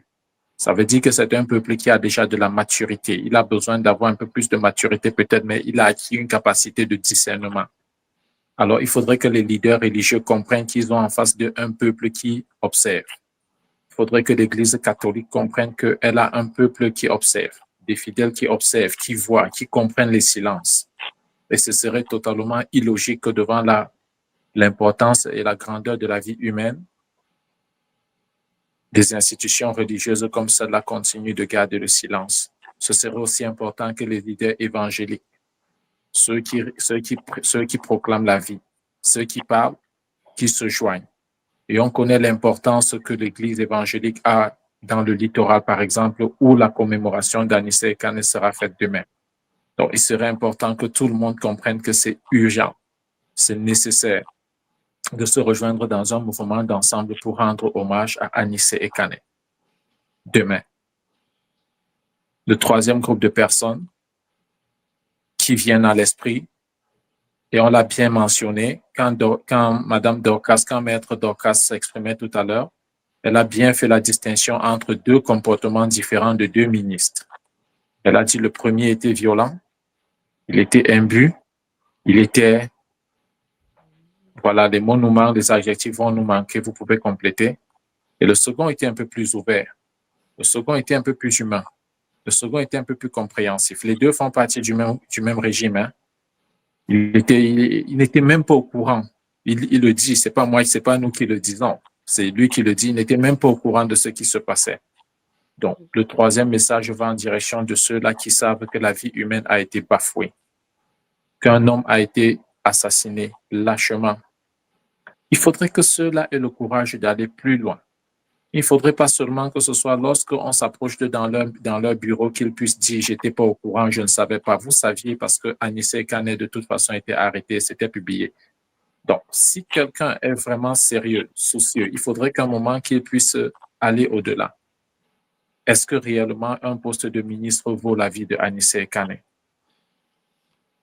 Recommençons un peu. Est-ce que réellement un poste ministériel vaut la vie de Anicet Ekane? Est-ce qu'un poste ministériel vaut l'emprisonnement de Abba Oyono?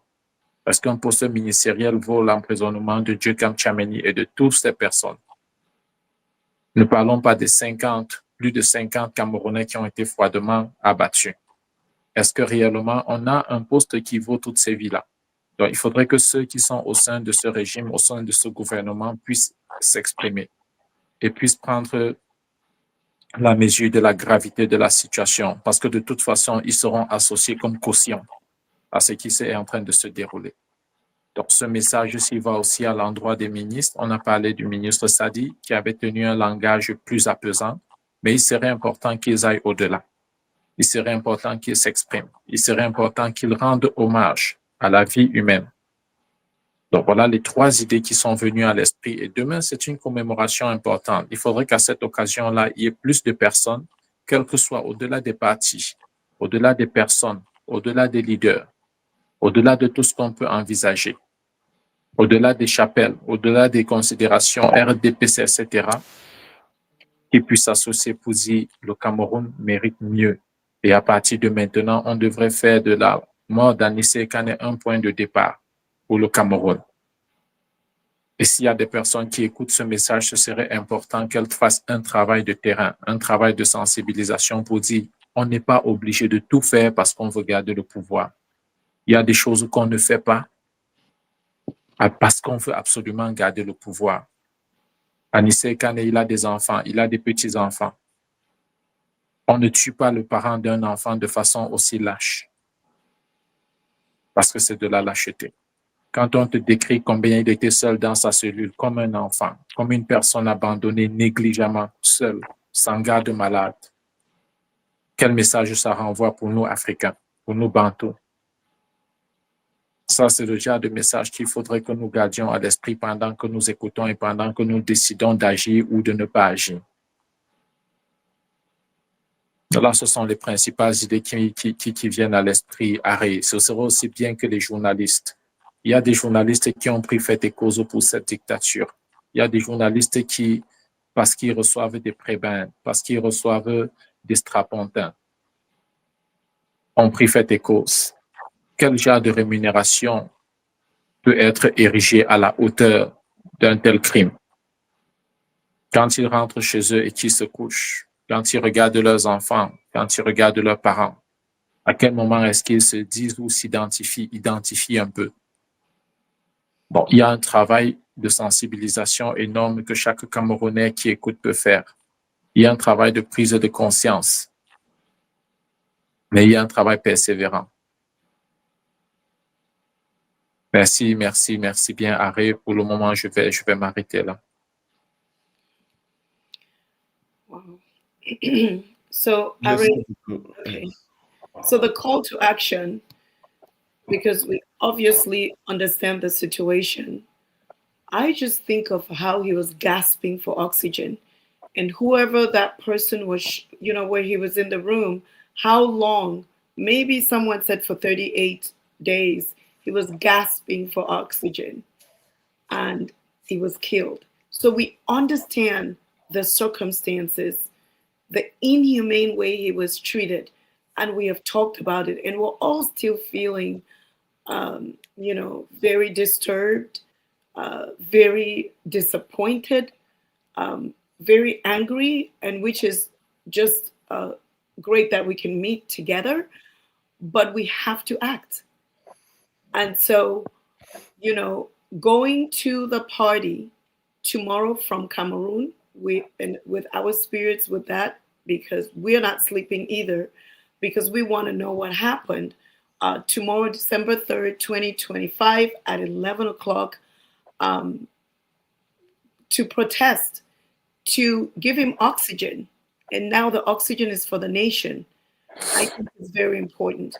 So that is the one simple thing. Like, we all need to stop and do this one thing for a man who was sacrificed as a lamb for the country. And now we, the country, we have to do for him. And maybe in that, I don't know if it was Eric who alluded to it, or it was you, maybe in that, we can start finding some healing that our country needs. Otherwise, we are part of what's going on. We are, because we are getting number. We're just, void of our feelings. We're getting rid of it. So the call to action, as they say, I don't know if I can say this, venez nombreux, donner de l'oxygène à Anicet Ekane. What is that? Ramener des casseroles. Do I have that right? Des casseroles en feu, de les faire résonner pour réclamer justice pour Anicet Ekane. So I've done the best I can. And I remember, so Yes. that's good. You did well, Elizabeth. You did very, very well. Oh, sometimes I'm You more, did it. I bring myself, but yeah. So that's what we need to do Yeah. is to get out and act. Yeah, go ahead. Well, just to remind people, wear white to honor Anicet Ekane. Yes. Bring pots and pans and anything that you can beat on that is going to make noise. That's so that we can give him oxygen. Essentially, that's what it said. They make a lot of noise so that the world remembers this moment, so that it goes down in the history of our country that we came together for a purpose, something purpose as purposeful as cherishing life, because this is not only about the taking away of Anicet Ekane's life. This is about the very soul of our country, about who we are as a people, that we must not live in a country where it is normal to throw people in jail for political differences in opinion, to take away their life, to deprive them of the medical attention that is needed of them to survive, to choke them to death. This all across the world since the days of Nazi, when the gas chamber was banned. It's essentially what has happened. It was not a gas chamber built, but they were taking oxygen out of his life, and that is what has killed a man. This cannot be normal. There's no soccer game that is more important than this moment. There is no job that you do that is more important than safeguarding life. There is no business transaction that is more important than this moment where we uphold justice. Cameroun devrait s'arrêter. Nothing is more important than this moment. So wherever you are, you have to be part of this moment. Make a statement so that the world can see, so that we can hold perpetrators of this heinous crime accountable one way or the other. That we remind the world, remind them that we have eyes on you. We will name you and we will go after you. And for anyone who has been part of this criminal enterprise, you will be held accountable. So tomorrow, remember, if you're in Douala, head towards the MANIDEM headquarters for a sit-in. Bring your pots, bring your pan, dress in white.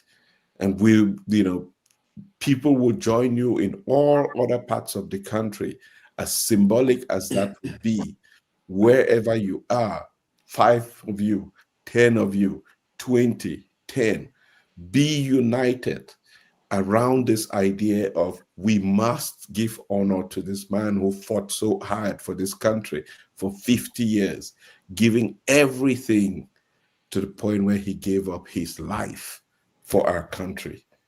Ceux qui ne peuvent pas arriver à Douala peuvent se réunir à Yaoundé, à Bafoussam, à Garoua, à Maroua, dans les marchés, en petits groupes, pour faire entendre leur solidarité et leur participation en communion et en solidarité à ceux qui sont à Douala.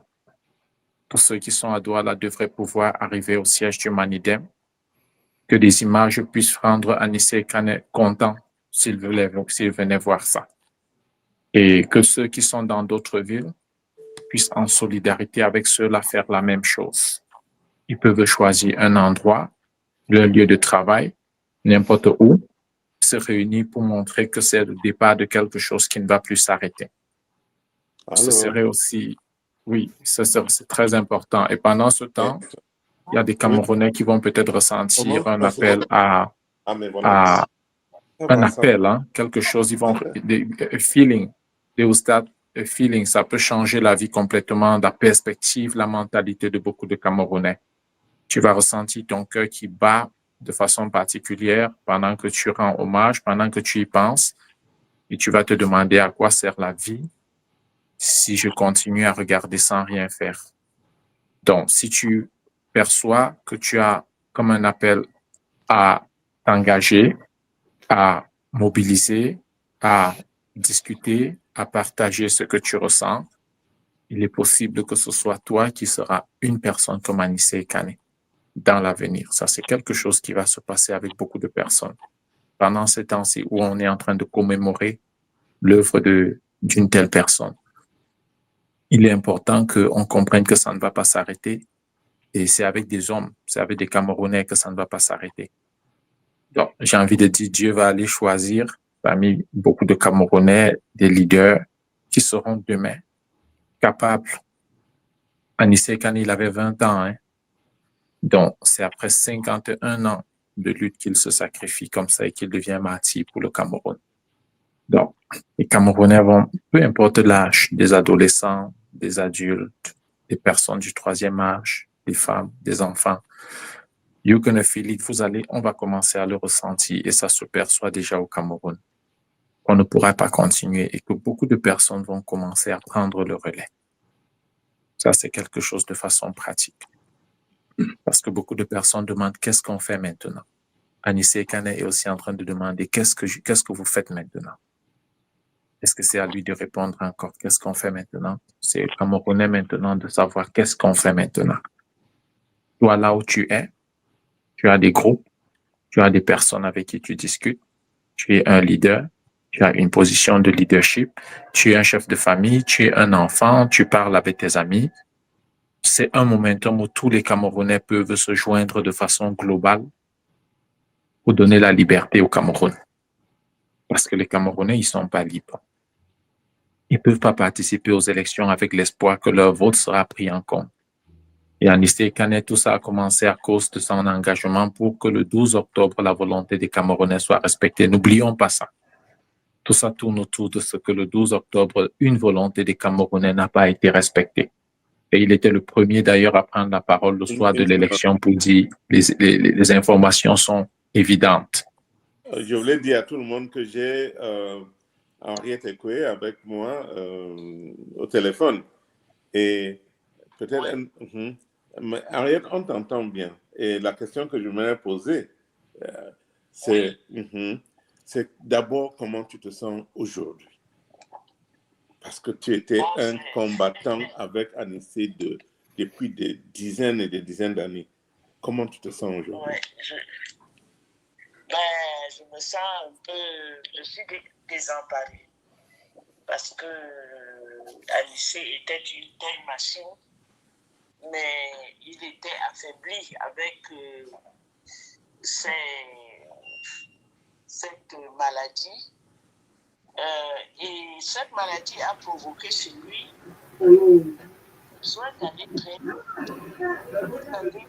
Quand on a tourné la page Camto, tout de suite que Issa Chirouma est apparu, tout de suite il a concocté une plateforme avec Issa Chirouma.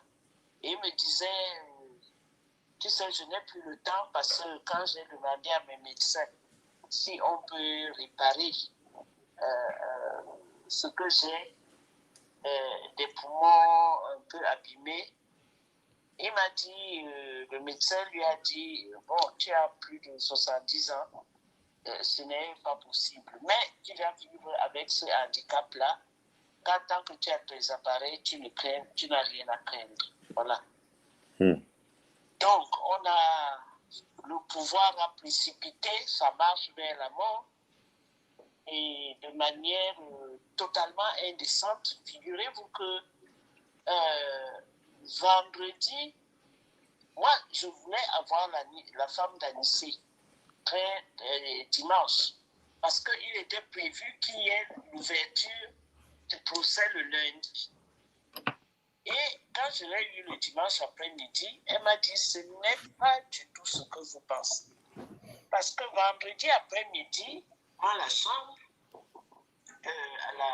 à l'infirmerie du camp militaire, le camp de la gendarmerie, le 7, j'ai vu, on était ensemble cet après-midi-là. 3 gendarmes sont entrés, ils ont demandé à Anicet de s'habiller pour le conduire au tribunal militaire. Et Anicet demande, mais vous m'amenez au tribunal militaire, est-ce que mes avocats sont au courant? On lui dit, nous, on a reçu un ordre, c'est de vous amener au tribunal militaire. Et le fourgon pénitentiaire était dehors. Quand Anicet sort donc de la chambre habillé, il voit qu'on est aussi en train d'amener Djekan Tchameni et le professeur Abba Onono. Bon, il demande donc à sa femme d'aller voir Maître Méli, son avocat, pour lui dire qu'on est en train de le transférer au tribunal militaire. Et quand ils arrivent au tribunal militaire, l'avocat arrive, il sermonne le comité de gouvernement en lui disant « Mais vous n'avez pas le droit d'amener des gens au tribunal sans qu'il y ait au préalable, on se soit entendu, il y aura procès, qu'on se prépare. » Bon. Et c'est là que Anicet fait un très gros malaise. Il s'écoule parce qu'il n'a pas les appareils portatifs. Il s'écoule et tout le monde panique et on le ramène à sa chambre où il a un appareil qui produit de l'oxygène, un appareil moderne. Voilà. C'est là que le début du calvaire a commencé. Sa femme était obligée de rentrer à Douala et dimanche donc, quand je cause avec elle, elle me dit, bon, j'espère qu'il va passer le week-end. Et c'est dans la nuit de ce dimanche-là que Anicet est parti. Voilà. Je crois que le stress et le grand malaise qu'il a fait vendredi après-midi au tribunal militaire, ça a été pour quelque chose dans sa mort. Voilà. Et alors, la dernière discussion que tu as eue avec lui, vous parliez de quoi, de manière générale? Alors, la dernière discussion, c'était 2 semaines avant. Je suis venu le voir et j'ai constaté quand même que, alors qu'on me disait, n'y va pas, peut-être qu'on peut t'arrêter. Mais non, quand je suis arrivé, il y a quelqu'un qui est venu, qui a dit, mais cette dame est connue, vous n'avez même pas la laisser sous le soleil. Bref, j'étais bien accueilli. Et quand je suis arrivé, bon, il m'a dit, je ne suis pas sûr que je sortirai d'ici de sitôt. Parce que je lui disais, bon, il y a les obsèques de Yondo Black bientôt et il faudra que tu fasses un discours.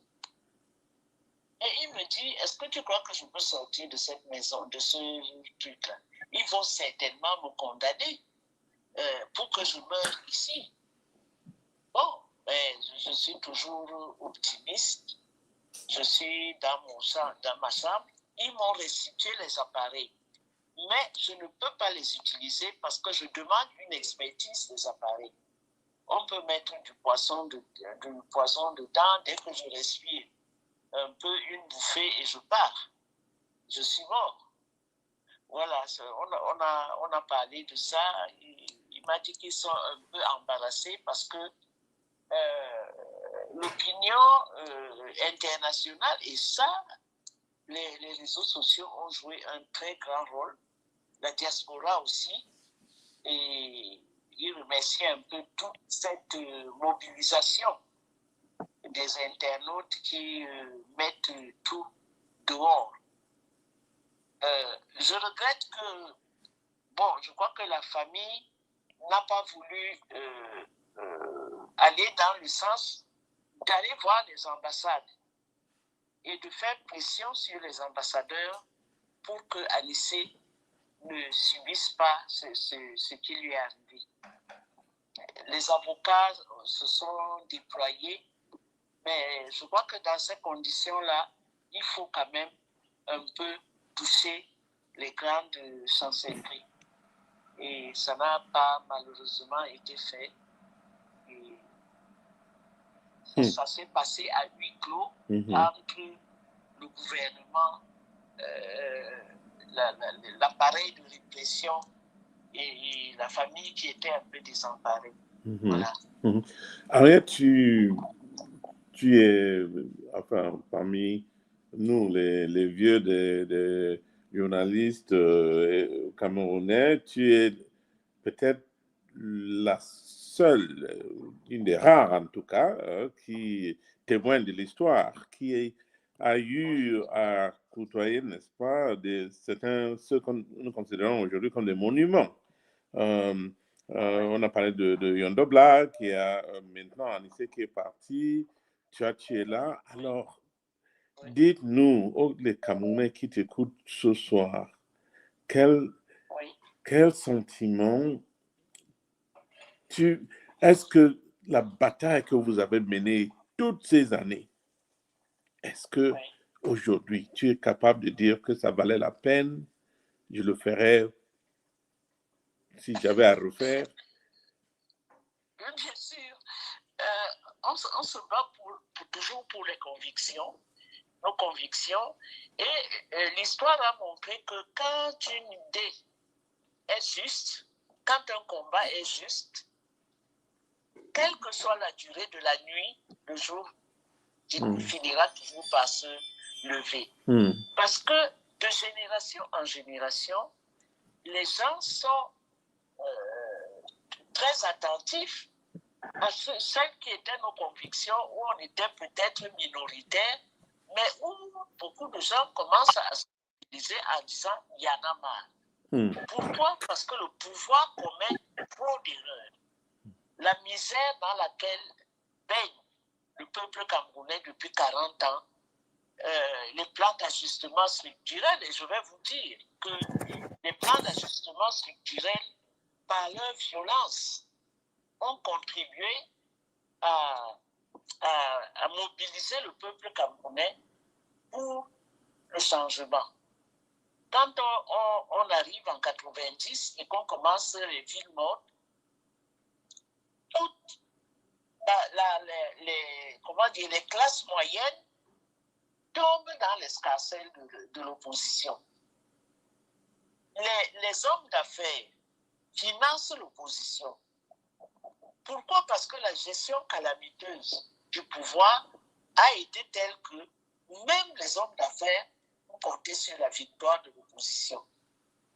Donc, quand pendant que vous cheminez et que beaucoup de gens sont convaincus de la justesse de votre combat, crois-moi, Eric, ça vous donne le pouvoir d'aller de l'avant. Et puis, pour nous, les démocrates ou les révolutionnaires, on est toujours très attentifs aux idées et au combat qu'on doit mener.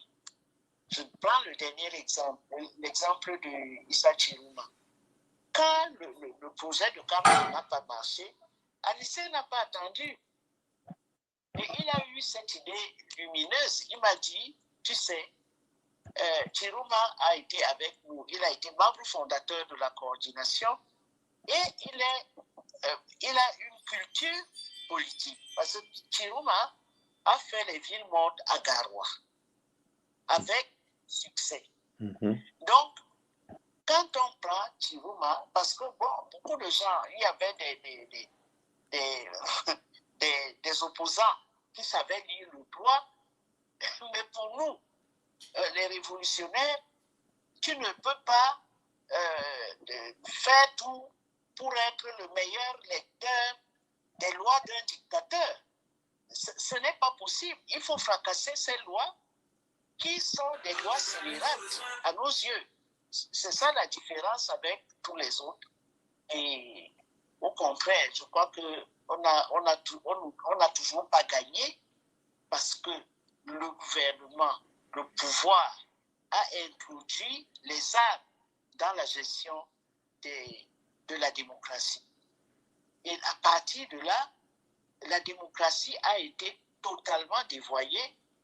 Le moindre mouvement, on sort l'armée des casernes, on tire, et comme l'opposition, enfin l'opinion internationale ne s'intéressait pas aux morts du Cameroun, pendant les villes mortes en 2008 et ceux d'aujourd'hui, ça donnait un peu le sentiment au pouvoir qu'il était intouchable.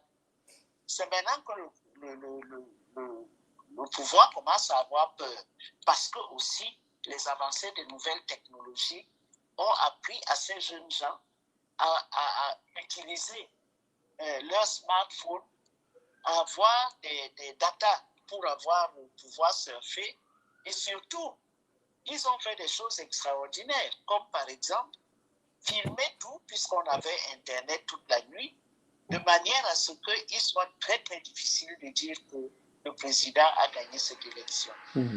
C'est les avancées de la technologie, mais aussi la montée de la colère, le tribalisme d'État, la terreur d'État pour réprimer les libertés, etc. Donc, toutes ces choses-là, elles vont nous survivre, parce qu'on ne connaissait pas les Oumyobé, tout ça, les Toumaza, on l'a connu, mais tout continue à travailler. Le peuple existe, il faut faire confiance au peuple. Et c'est le peuple qui va être porteur de cette lutte-là quand nous ne serons plus là.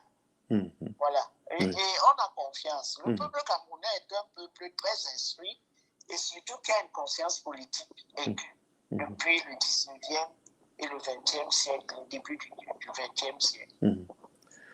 Deux petites questions pour avant de d'abord sur le plan politique.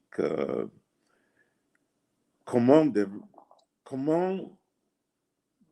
doit-on marquer ce passage d'Anicet? Comment est-ce que le pays, qu'est-ce qu'il faut faire pour bien marquer, pour... Oui, c'est une grande perte. On travaille à la mobilisation du peuple après ce départ brutal d'Anicet. Pour l'instant, les gens sont un peu tétanisés. Ils se disent, qu'est-ce qu'on va faire? Mais je suis sûr que d'ici quelque temps, on se ressaisit et d'ici quelque temps, il y aura certainement des mouvements qui auront lieu. Ça, c'est quasi certain, parce que les gens ne veulent pas laisser que la disparition d'Anicet passe sans perte de profit, comme si il n'avait pas joué un rôle politique important, justement. Alors, une petite dernière question qui n'a vraiment pas, par rapport à tout ce qui nous préoccupe aujourd'hui, ça n'a pas d'importance, mais je la pose tout simplement parce que c'est entre toi et moi, deux vieux, n'est-ce pas, du monde des médias camerounais. Je regardais les journaux depuis le matin, une bonne vingtaine de journaux qui ont titré, n'est-ce pas, tous ces journaux ont porté comme titre, n'est-ce pas, le décès d'Anicet. Sauf le grand journal national, Cameroon Tribune. Quel sentiment? Quelle était ta réaction? C'est eux qui l'ont tué. Je vais te dire, toute la journée d'hier et même aujourd'hui, j'ai eu un défilé de médias. Alors, Sia TV est venu. Et bon, Charles est devenu notre ami, à Anicet et à moi. J'ai dû dire à leur journaliste, de dire à Charles que je regrette, mais je ne peux pas parler sur cette antenne-là. Et beaucoup d'hommes politiques ont refusé de parler à Cameroun, à CRTV. Bon, les journalistes étaient un peu désolés, ils me disent, Tata, on vient souvent te demander de nous analyser tel fait politique et tu le fais avec tellement de clarté pour nous. Et donc, quand on vient, et c'est le directeur général qui lui a dit, surtout allez voir Henriette parce que c'est une intime d'Anicet Ekane. Donc, le fait que la presse française en est parlé, là, les télévisions françaises en est parlé, la Côte d'Ivoire et ailleurs, ça veut dire que le retentissement de la mort brutale d'Anicet, avec toutes les informations qui ont été données, place le président de la République dans le rang des dictateurs.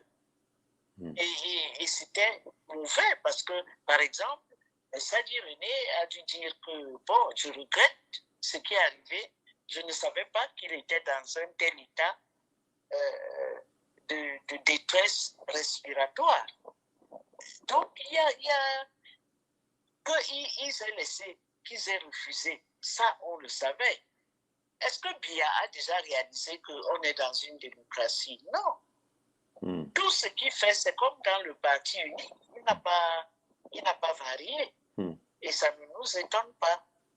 Wow. Charles était très triste parce que je n'ai pas voulu parler aux journalistes qu'il m'a envoyés, mais je leur ai dit que les jeunes, d'abord, vous serez obligés de couper.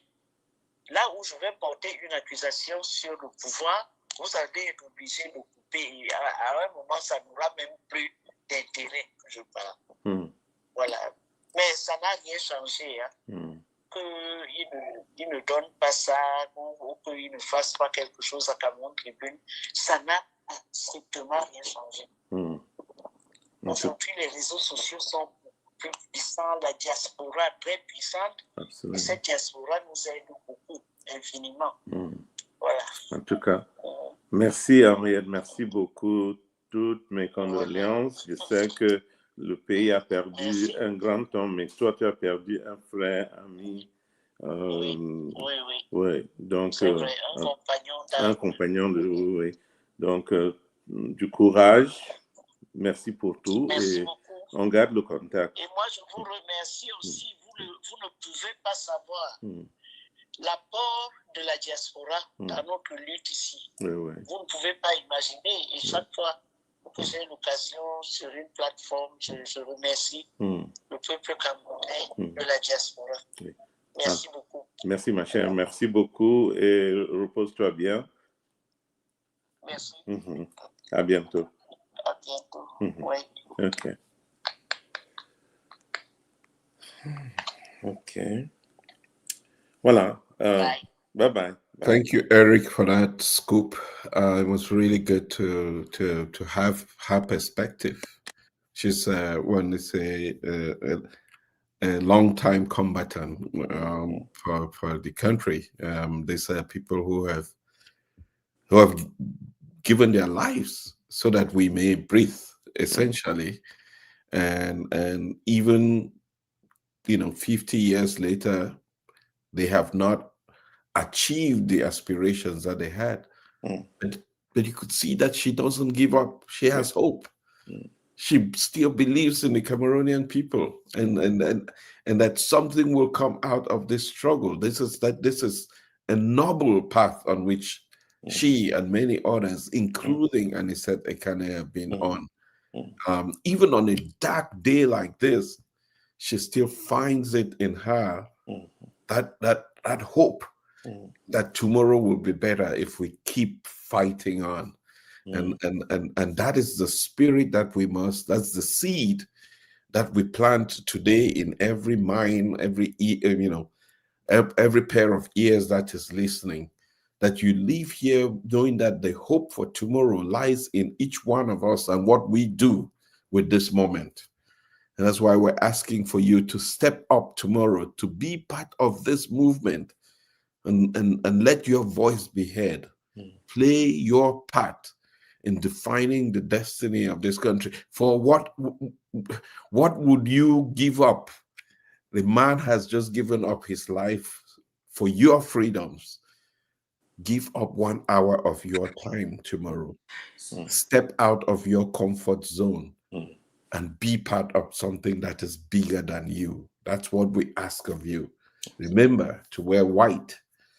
If you are in Douala, head towards the MANIDEM National Headquarters, pots and pans, carry them so that you can bang them and make as much noise as possible.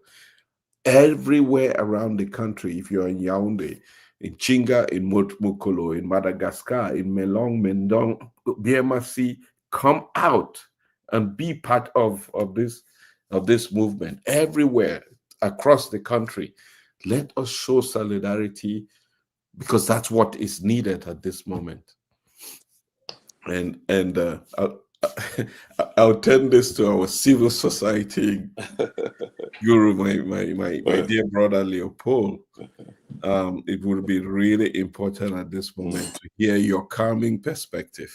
Et calme surtout là-bas sur le terrain, Léopold, pour nous donner une idée générale de l'ambiance et comment les gens voient, n'est-ce pas, ce qui se passe en ce moment. Merci beaucoup, Eric. Et c'est toujours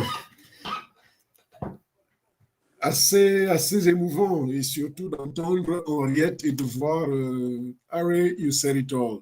Elle est restée la dame digne que nous avons toujours connue, Henriette.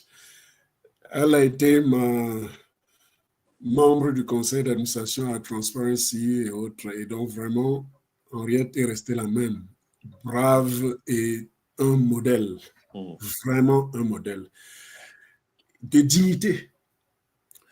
Mais je dois avouer que la perspective vue de Yaoundé, elle est très trompeuse. C'est-à-dire que faudrait même pas se faire une idée sur la base de ce qui se passe à Yaoundé. À Yaoundé, j'ai fait un petit tour aujourd'hui jusque dans la zone du château et tout ça. Non, mais la vie se déroule normalement. C'est-à-dire que j'étais déçu, mais en même temps pas surpris.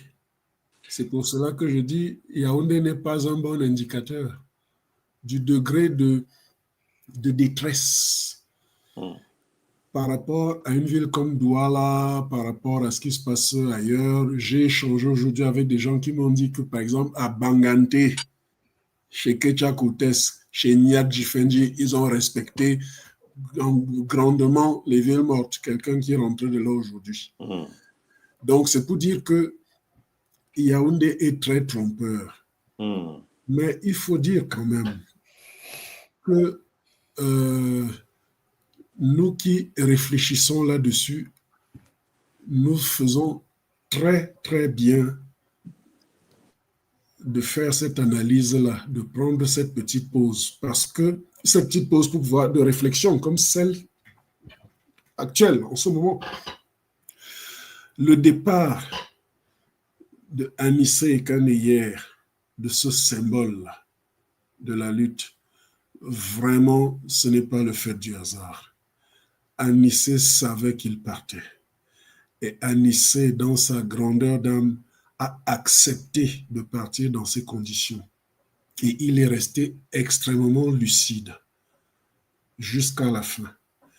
Si le départ d'Anicet Ekane n'est pas un déclencheur assez fort, je me demande qu'est-ce qui pourrait déclencher, quel bruit pourrait mobiliser le citoyen camerounais que je suis, les citoyens camerounais que nous sommes. Ce n'est pas possible. Et Henriette a dit quelque chose de fondamental tout à l'heure, la mort d'Anicet Ekane ne peut pas passer en pertes et profits. Eric, nous parlons toujours de ça et nous ne sommes pas des religieux, mais nous sommes des spirituels. Et je dis, ce qui se prépare pour ce pays est très largement au-dessus de ce que nous pouvons imaginer. Et nous apportons simplement notre modeste contribution. Harry, là où tu es, Elisabeth, Eric, Herman, toute l'équipe, les Judith, c'est-à-dire que souvent, je n'ai pas envie de décourager nos réflexions. C'est pour dire qu'il y a des choses que l'on peut planifier, il y a des choses que l'on ne peut pas planifier. on a bien dit que le décès d'Ekane, c'était une mort planifiée, mais personne ne pouvait savoir que ça allait arriver le 1er décembre, un jour de ville morte et autres, entre autres choses. Et nous ne savons pas qu'est-ce qui va se passer demain. Henriette l'a dit, les gens vont réagir. À Yaoundé, où je suis, nous avons un mindset très différent de celui des gens qui vivent à Douala, de celui des gens qui sont dans le Grand Nord. Mais nous sommes tous au Cameroun. Je me rappelle, aujourd'hui j'y pensais, quand j'observais la situation de Yaoundé. 2008, les émeutes dites de la faim. Officiellement, le déclencheur, c'était une augmentation du prix du carburant de 15 francs CFA en 2008. Et je me rappelle, à ce moment-là, j'étais encore à TI. Nous avons analysé la situation de 2008. Ça avait duré 15 jours. Une semaine à Douala, la deuxième semaine, ça s'est déporté à Yaoundé. Et je me rappelle que pendant cette période, il y avait des barrages mixtes sur l'axe Yaoundé-Douala, armée et police. Mais ça n'a pas empêché que les manifestants se déportent à Yaoundé. Je suis sorti, tout était à l'arrêt, les gens brûlaient des pneus en route. Ces gens n'ont pas été motivés par quoi que ce soit. Personne ne leur a dit descendez, personne.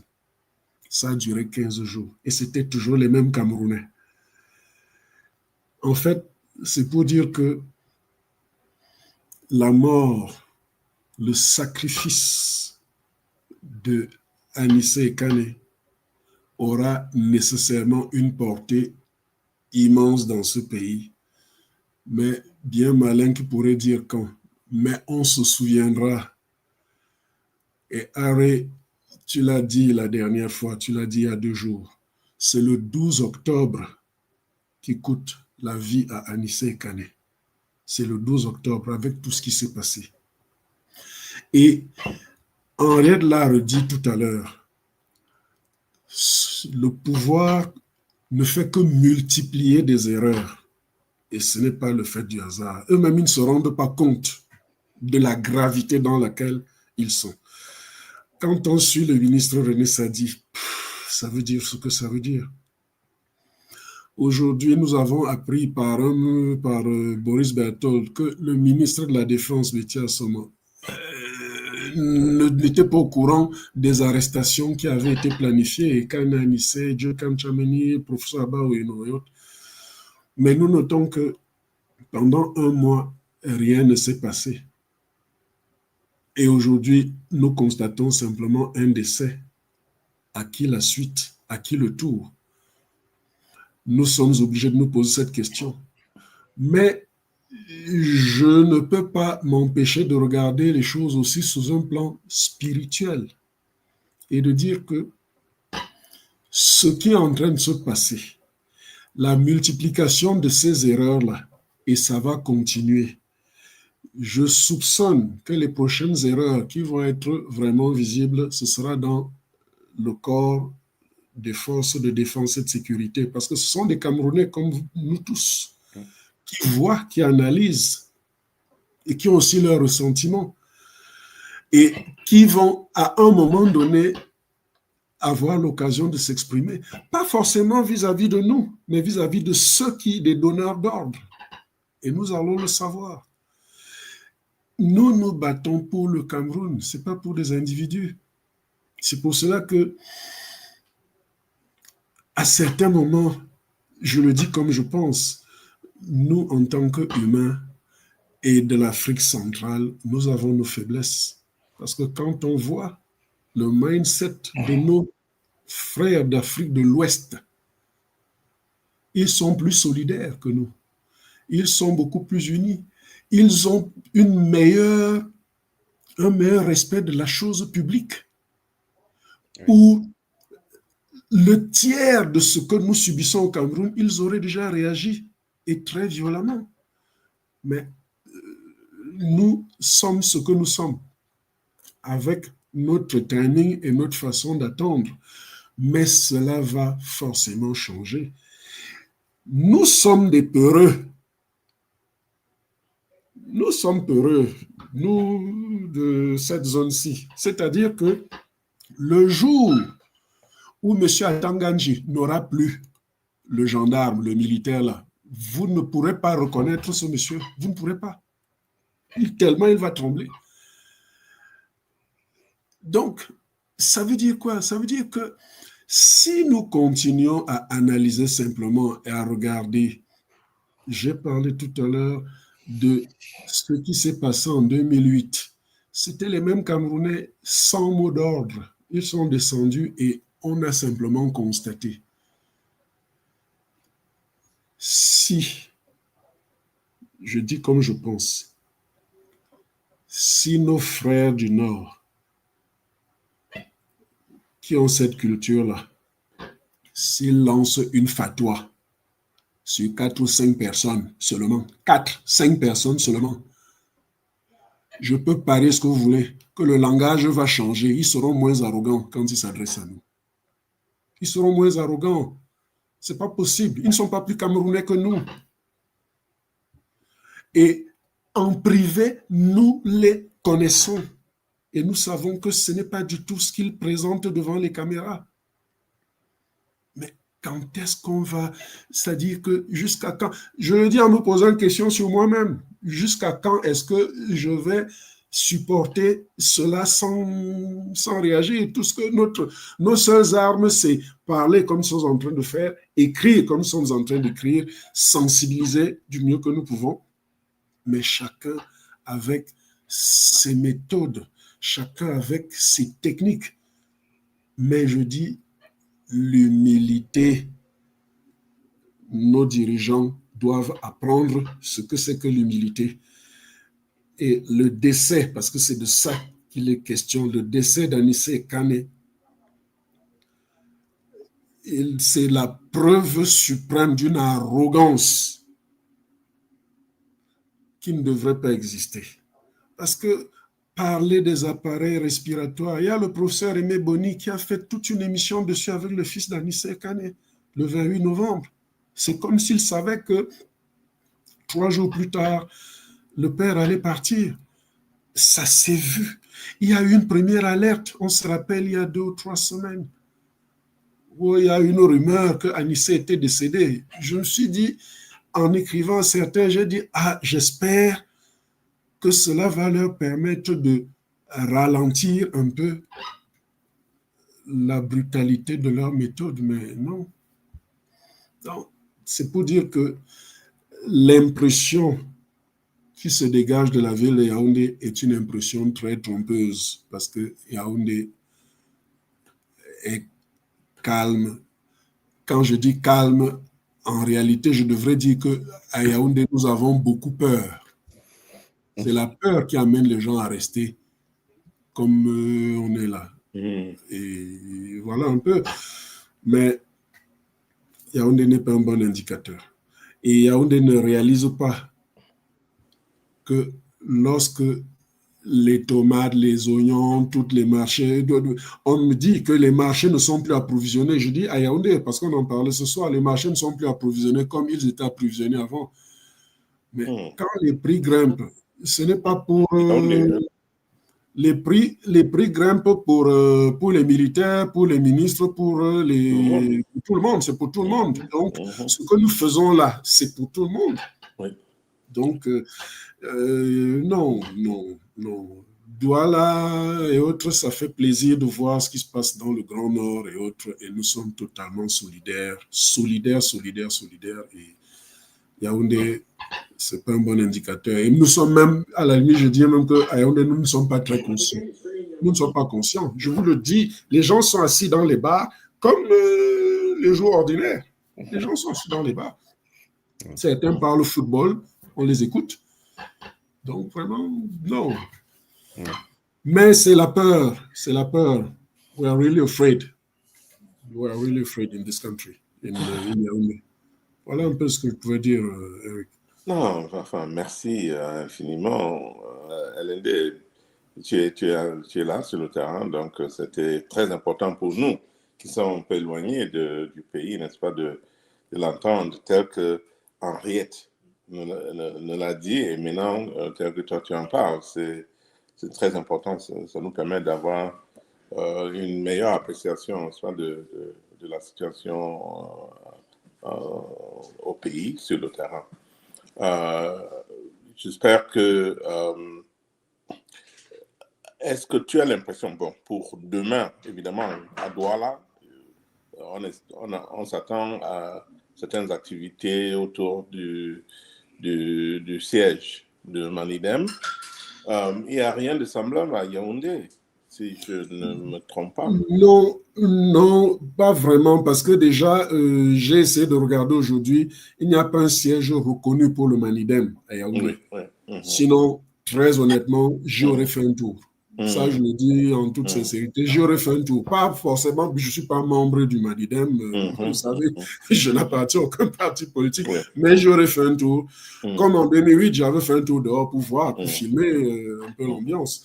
Non, j'aurais fait un tour, mais à Yaoundé, il n'y a rien de connu. En fait, la mort d'Anicet, de M. Ekane, c'est pas un simple fait en soi, c'est national, ça touche, ça doit toucher tous les Camerounais, même ceux qui croient défendre, n'est-ce pas, une certaine notion du pouvoir et de ceux qui dirigent. Mais je crois que ceux qui considèrent que cette mort, c'est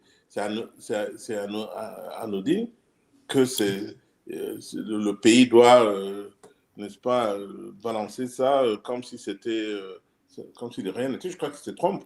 Et c'est pour ça que, enfin, ma question, en fait, c'était de savoir s'il y a cette conscience, ou bien il faut sensibiliser les gens. Je ne sais pas. Est-ce que les Camerounais, l'idée de quelque chose qui a brisé, enfin, d'un événement qui a secoué le fondement même de nos valeurs, la fondation de nos valeurs, les valeurs d'une nation. Très honnêtement, ce n'est que dans les forums, je suis dans un certain nombre de forums, comme beaucoup de gens, dans lesquels on entend, on voit des avis. À travers les avis dans les forums, on sait qui sont les gens qui soutiennent le régime et ceux qui sont contre. Mais pour ce qui est vraiment de la disparition des Ekane, tout le monde de conscient sait que c'est un événement. Et la preuve de cela, c'est que les quelques personnes qui hier ont voulu banaliser en sortant des images, en faisant le lien entre la disparition de Paul-Éric Nguyen, de Christian Pendekoka et maintenant de Ekane Anicet, pour pouvoir jeter ça sur dire que c'est la responsabilité d'un homme politique, notamment Kamto pour ne pas le citer, ça n'a pas fait long feu. Ça n'a pas fait long feu. C'est-à-dire que c'était trop facile. Tout comme le fait que hier, la Fédération camerounaise de football ait décidé de limoger l'entraîneur de foot pour pouvoir essayer de diluer l'importance de la disparition. Ça n'a pas fait long feu. Tout le monde leur a dit, écoutez, vraiment, j'ai dû écrire un forum, mais pourquoi dans un environnement comme le nôtre, le football marcherait mieux? Pourquoi c'est le football qui marcherait mieux quand les causes sont les mêmes, les auteurs sont les mêmes? Non. Donc, on a vu ces petites approches maladroites qui, en réalité, une fois de plus, c'est la preuve qu'il y a de la panique quelque part. Il y a de la panique quelque part. Nous n'avons pas d'éléments pour pouvoir le mesurer, mais ça se voit. Ça se voit. Et même l'approche il y a une semaine de libérer en catimini l'homme d'affaires qui est en prison depuis 3 ans pour l'assassinat de Martinez Ogo et autres, convoquer les magistrats à minuit et tout ça, parce que ça, ce sont des signes de panique, de peur. Tu ne peux pas être serein et poser des actes comme ceux-là, qui en plus ont échoué. Donc, ça veut dire que non, nous avons peur. Nous avons peur à Yaoundé, nous avons peur. Quand je dis nous, je veux dire l'équipe dirigeante, elle n'est plus aussi soudée qu'on aurait pu le croire. Elle n'est plus aussi soudée. Et puis quand on voit la sortie, une fois de plus, du ministre de la Communication porte-parole, il était très embarrassé hier, mais ça veut dire ce que ça veut dire. Ça veut dire que vraiment, il y a des gens qui posent des actes là-bas. Nous, on constate. Mais heureusement d'ailleurs que dans ce gouvernement, on connaît, n'est-ce pas, deux lectures possibles, n'est-ce pas, de la situation. Si tout le monde se comportait comme ceux qui veulent à tout prix écraser tout sur leur passage, si tout le monde se comportait comme ça, on allait se demander comment on a réussi à réunir autant de monstres pour diriger notre pays, mais avec la réaction de M. Sadi, il y a quand même une dimension humaine dans leur perception de la chose et même leur façon de nous diriger. Enfin, je ne sais pas ce que tu en penses. J'aime ce que tu viens de dire, parce qu'en même temps, ça prouve la limite de ce qui se passe. Tu as bien dit, il y a une dimension humaine. Et là, j'interpelle le spirituel. Ça veut dire qu'il y a une autre dimension sur laquelle ces gens-là s'appuient, je le dis avec certitude. Et c'est cette dimension qui suscite en eux cette arrogance que nous déplorons. Maintenant, bien malin qui pourrait dire comment faire pour pouvoir les inquiéter dans cette dimension-là, parce que nous sommes pour l'instant en train de parler dans une dimension humaine. Je sais que Harry suit ça très, très, très bien et le perçoit vraiment bien. Elisabeth aussi, je le sais. Non, je dis, nous sommes pour l'instant dans la dimension humaine. Et je le dis vraiment pour avoir côtoyé quelques-uns, comme vous pouvez deviner. Ils doivent être en train de rigoler s'ils sont en train de nous regarder pour se dire que causez toujours, vous allez voir, vous ne savez pas à qui vous avez affaire. Non. Non. Tel que les choses se passent au Cameroun et vu les erreurs que Henriette a justement rappelées tout à l'heure et qui ne sont que les débuts, parce que des erreurs vont continuer, cela prouve que même dans la dimension qui n'est pas humaine, là, ils vont poser des actes qui vont leur coûter. Well, thank you very much, Leopold, Eric, and the thousands of people who have joined us today. To say we cannot stand by and watch this government work with impunity, take away lives of people, take away our liberties, take away the victory of the people. Everything, if you were to write the story of a dictatorship, you would find the characteristics in everything that we have experienced as a country. And so to the Cameroonian people, I hope that this 3 hours that we have spent honoring the life of Anicet Ekane, identifying who the criminals are, explaining how life was taken away from him, we ask of you to remember this man and to remember that he gave 50 years of his life for you, for each one of you. He didn't need to know where we came from, what tribe, what language we spoke. He fought for a country that would allow each one of us to prosper. And he gave his life for that. His life was taken for that. And ask yourself, what would you give so that the rest of us would prosper? Because that's what solidarity is. That's what unity demands of us. It's not just about us, but it's about all of us. and how can all of us thrive in this moment of great discomfort. So tomorrow, as you rise up tomorrow in Cameroon, where would you be at 11 a.m. and what would you do to honor this national hero, Anicet Ekane? Thank you very much, and we'll keep working together and building this movement till the very end, where we see a peaceful transition in Cameroon and we have a new leader. We are duly elected leader in Etudi. Thank you. Thank you very much.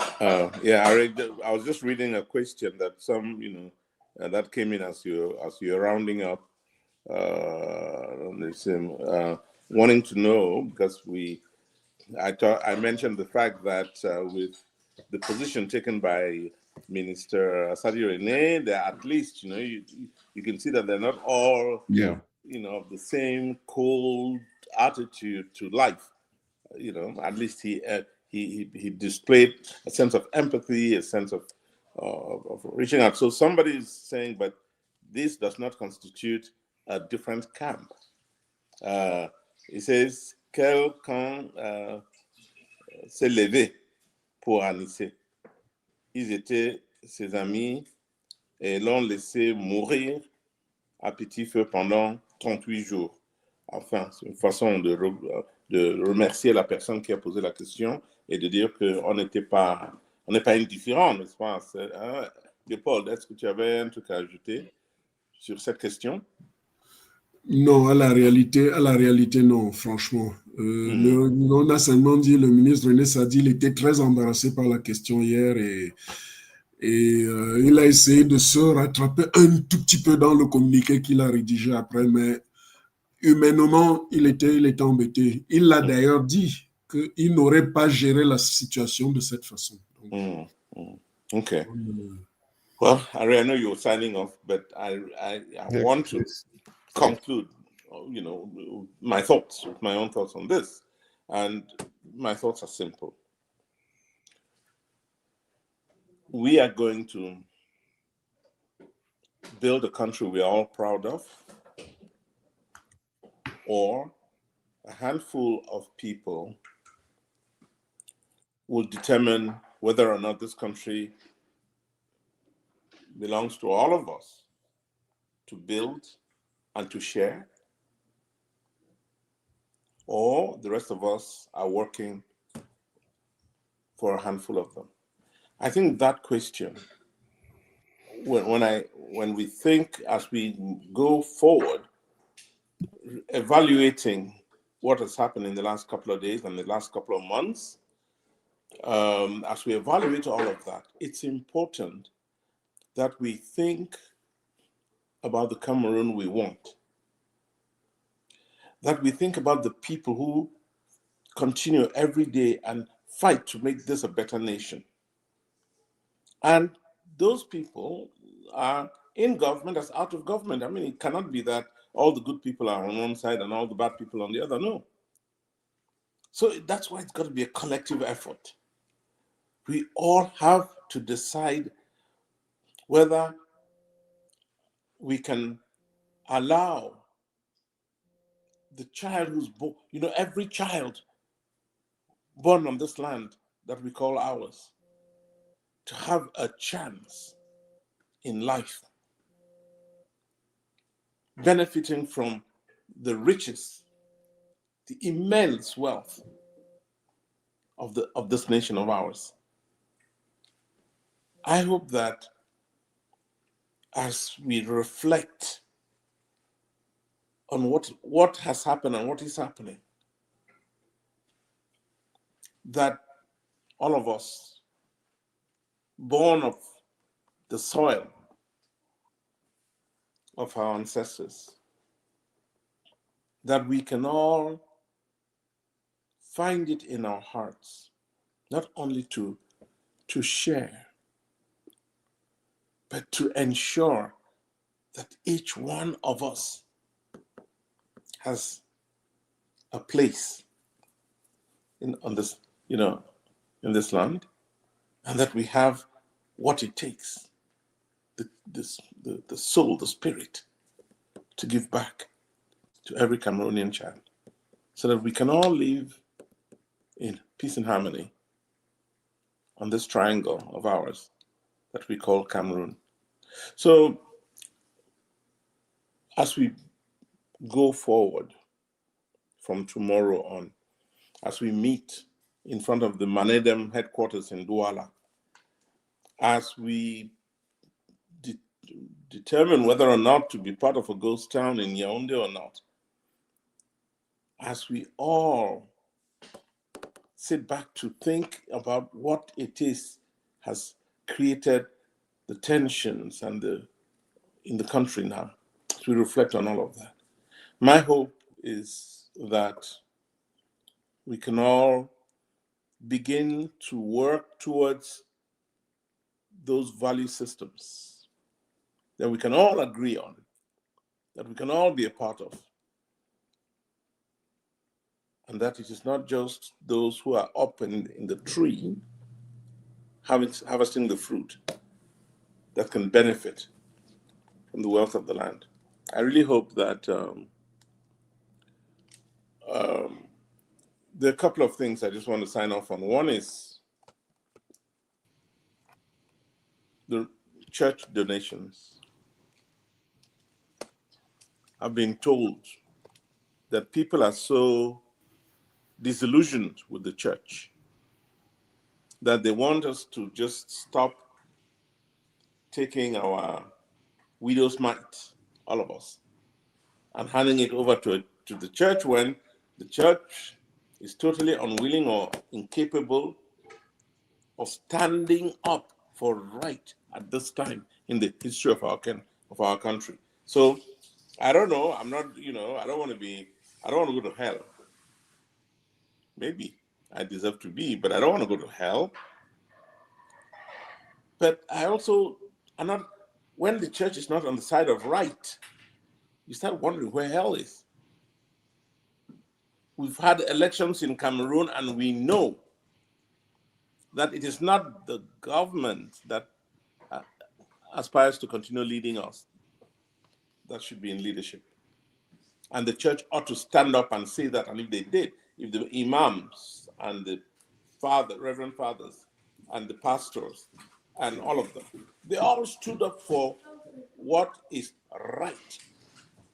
If they stood up for what is right, our country would be on the road to being rebuilt. So I really hope that, I want to end up on that, to say that, look, a lot of things have gone wrong, but this moment with Anicet's death, with the failures that we see in the management of the Commonwealth, that this will be the time when we can come together as a nation and look for a better path ahead, a better road ahead, and I think we can find that road. So, Ari, Elizabeth, thank you guys for running this. It's been long, but I'm glad that we had a chance at least to mark the passing of Ekane Anicet. Long live Cameroon, and long live the values that we cherish, all of us. Okay. You're muted. Oh, I am muted? No, I am the one who's Oh, muted. yeah, okay. And I would add long live the resistance, because this is what is needed at this time. Yes. We must resist. Come what may, we must resist. Yeah. Eli, thank you for starting us up, and I think you would be closing us down. Leopold, thank you so much. I just want to, you guys have said everything so beautifully. Eric has done that. You have, Leopold, I've not heard this many words from you, and we need your wisdom. I know that it was very necessary to hear from you today. I just want to thank you, really. To listen to Maurice come to today, to me, was just riveting. Every word he said, I found him extremely authentic. And maybe, and I know it's out there in social media, so we can always go back and re-listen. And so I would love to recommend this to everyone. If you're just joining, whatever half of the hour you're in, I would recommend that you go listen to Maurice Kamto's speech, because it really put everything in the center, put this in perspective. I just want to thank all of Project C, because for pushing forward, and so that we can have this space, as Kingsley also created a space yesterday. We create a space, and again, the question that I want to beg everyone for is not what is going to be done. It's so easy to say what are they doing or what should be done, and the most difficult thing is realizing that we're in the mix. What am I doing? Is it contributing in any endeavor that I believe in? Is it being a part of something? It could be through, helping anything move forward. I always say that, I just happen to be a voice, because many voices can speak at the same time. But there's a lot of background work that's being done in so many different initiatives and organization at this time. And, I just want to thank everyone, every single person, especially those in Cameroon who are risking their lives. And I may not be the right person to say this, but I want to say that I know that this is not a waste of time. I really often think, being in this country, in the United States, how many hundreds of years, you guys think how many hundreds of years slavery went on. And I bet you there are people who, if they were exhumed from their graves, they would never believe what they see. And so the question is not the time. Whenever we think they should do this and this should happen and we should all run into the street, just to be a quick reaction and it's going to change everything. I just want us to think of the evolution of our mind, of a people. And as you were speaking earlier, Ari, I thought, this is definitely divine order. When we're ready for our country, we'll take it. When we're ready for our country, it'll be given to us. And so the question is, are we ready for our country? Are we ready to take it back? This is the time. Ari, like you said, continuous resistance, long live resistance, nonstop. And I recommend everyone in Cameroon for keeping that fire, risking your lives, really, and not even it, Leopold, that it doesn't matter. You're just saying, what I believe in is bigger than even myself. And that's what Anicet Ekane did for us today. And may he continue to be the light that lives on, that fuels us, the oxygen that gives us life to continue, so we can pass it on to our children who would not have to go through what we're going through. So I just say thank you so much. Yeah. Thank you. Thank you.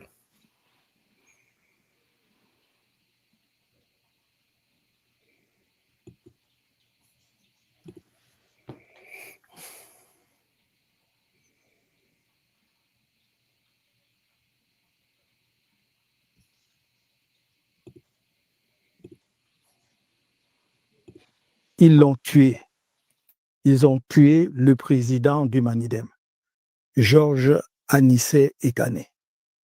Depuis ma déclaration du 25 septembre 2025, faite sur la base de la résolution du Conseil national du MRC du 6 septembre 2025, par laquelle il était laissé à chaque électeur la liberté de voter en son âme et conscience pour un candidat de l'opposition de son choix, je m'étais imposé le silence, car notre parti était et demeure à ce jour dirigé par le président national par intérim, M.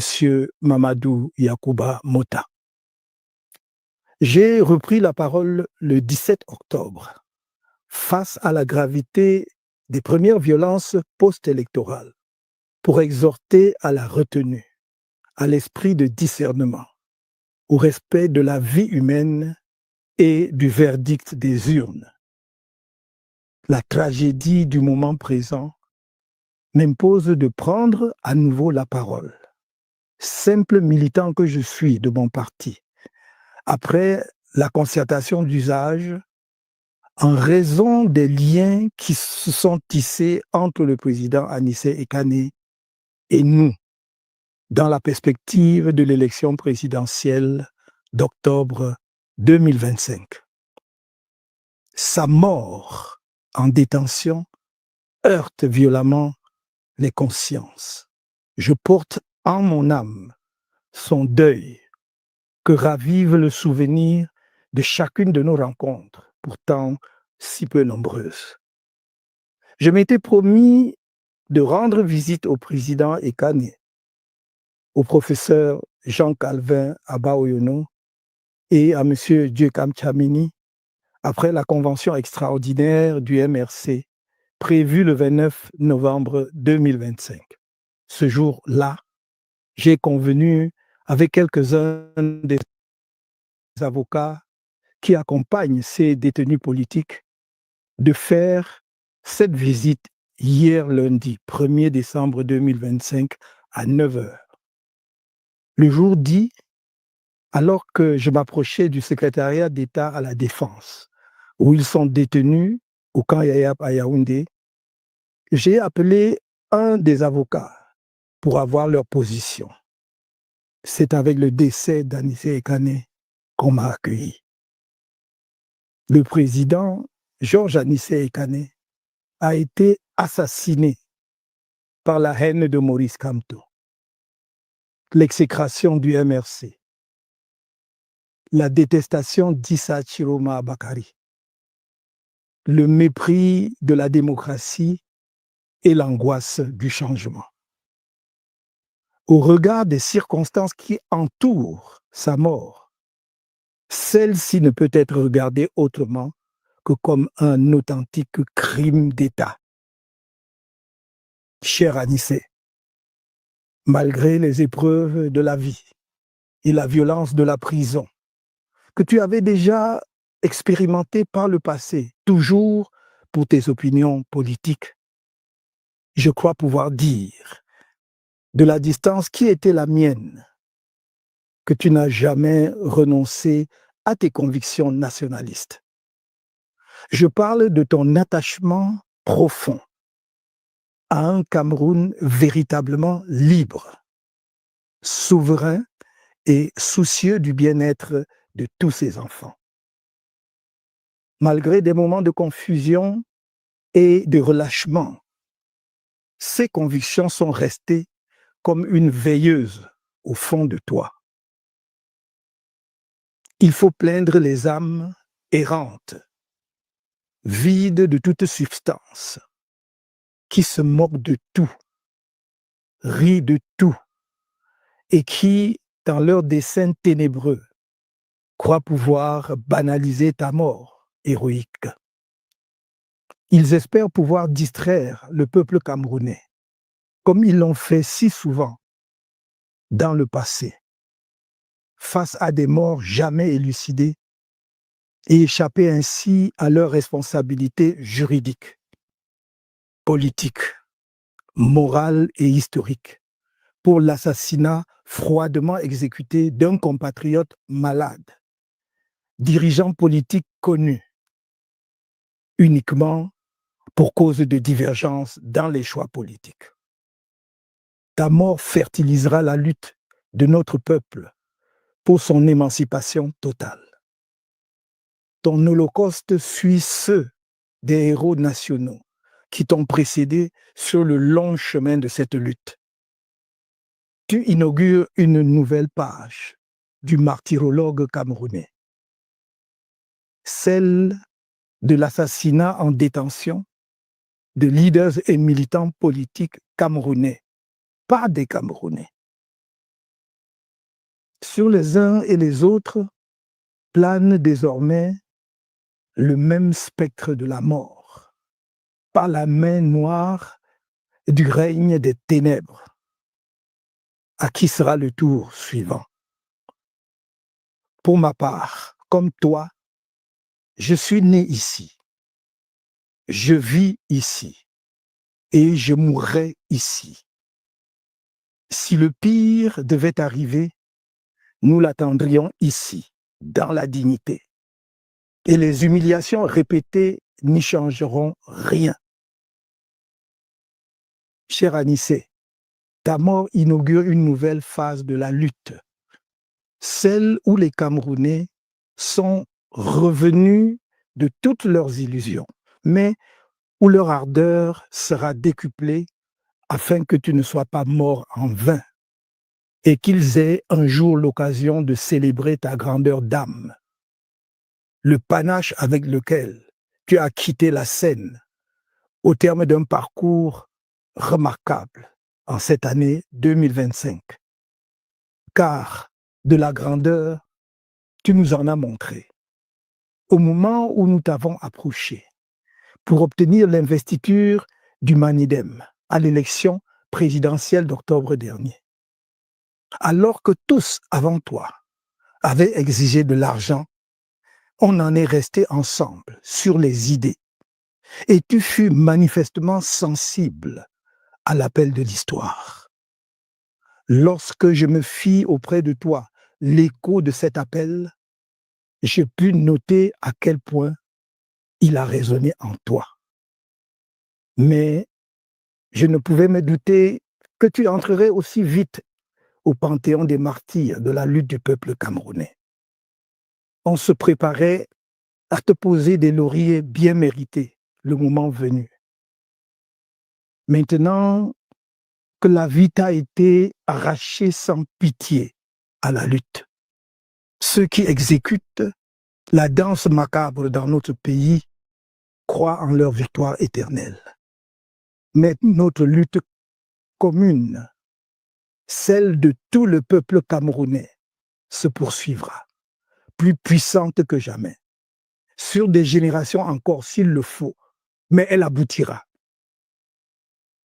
La paix de ton visage que j'ai contemplé lundi matin sur ton lit de mort est le serment que tu nous en donnes. La lumière brillera sur le Cameroun, inéluctablement. May your soul rest in perfect peace.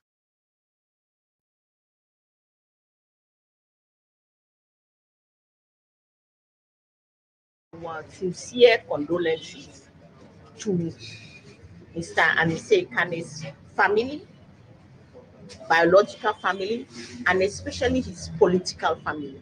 We have all known him. He is known because of his political activity.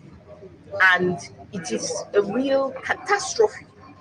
It is a real catastrophe for Cameroon today, because Anicet Ekane, along with the other close to 2,000 people who have been arrested, we don't know why they were arrested. And arrest is too kind a word. It was kidnapping. Arrest is something normal which happens in a state which is governed by the law. What happened to them was not arrest, was kidnapping. And in the midst of that kidnapping, they took somebody who was ill and left behind his medical equipment that he needed for his well-being. And the alarm has been rung weeks ago by his lawyer, saying that he does not have his respiratory equipment. This is something which should have been solved in the minutes after which such an alarm was raised. No, the government kept him again until we arrive at this catastrophe. So the government owes us explanation. They owe us explanation, and they should know that we are not going to continue to stand for this. The killing of Cameroonians, the imprisonment of Cameroonians just because they want to conserve their power illegally, unjustly. So we are really, this is, I like the words. This is a catastrophic situation for the family, yes, but for the nation.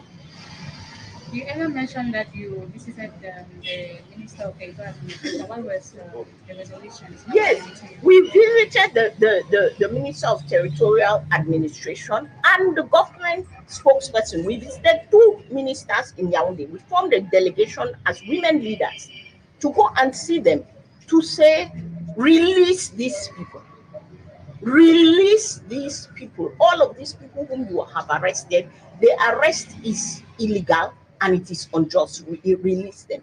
And we raised the specific cases of those who were sick, those who were in specific dire conditions. And Mr. Anicet Ekane was the specific case on which we spent a lot of time with Mr. Tanganji. When we were talking, he was behaving as if we are being overly concerned. He said, oh, he's in a hospital, he's in a very good military hospital, there are good doctors there, but here we are. This was on Thursday last week. Here we are on Monday, hearing that Anicet Ekane is dead. So obviously he was not getting the kind of medical care that he should be getting. And in the first place, what was he doing there? You cannot ask us about an action plan now. You would like to ask us questions. Go and ask the government. Go and ask the government what is the action plan. Huh? We don't have an action plan now. We have just found out that somebody is dead. The action plan is from you people. Where are your cameras in front of the ministers to ask them why this man is dead?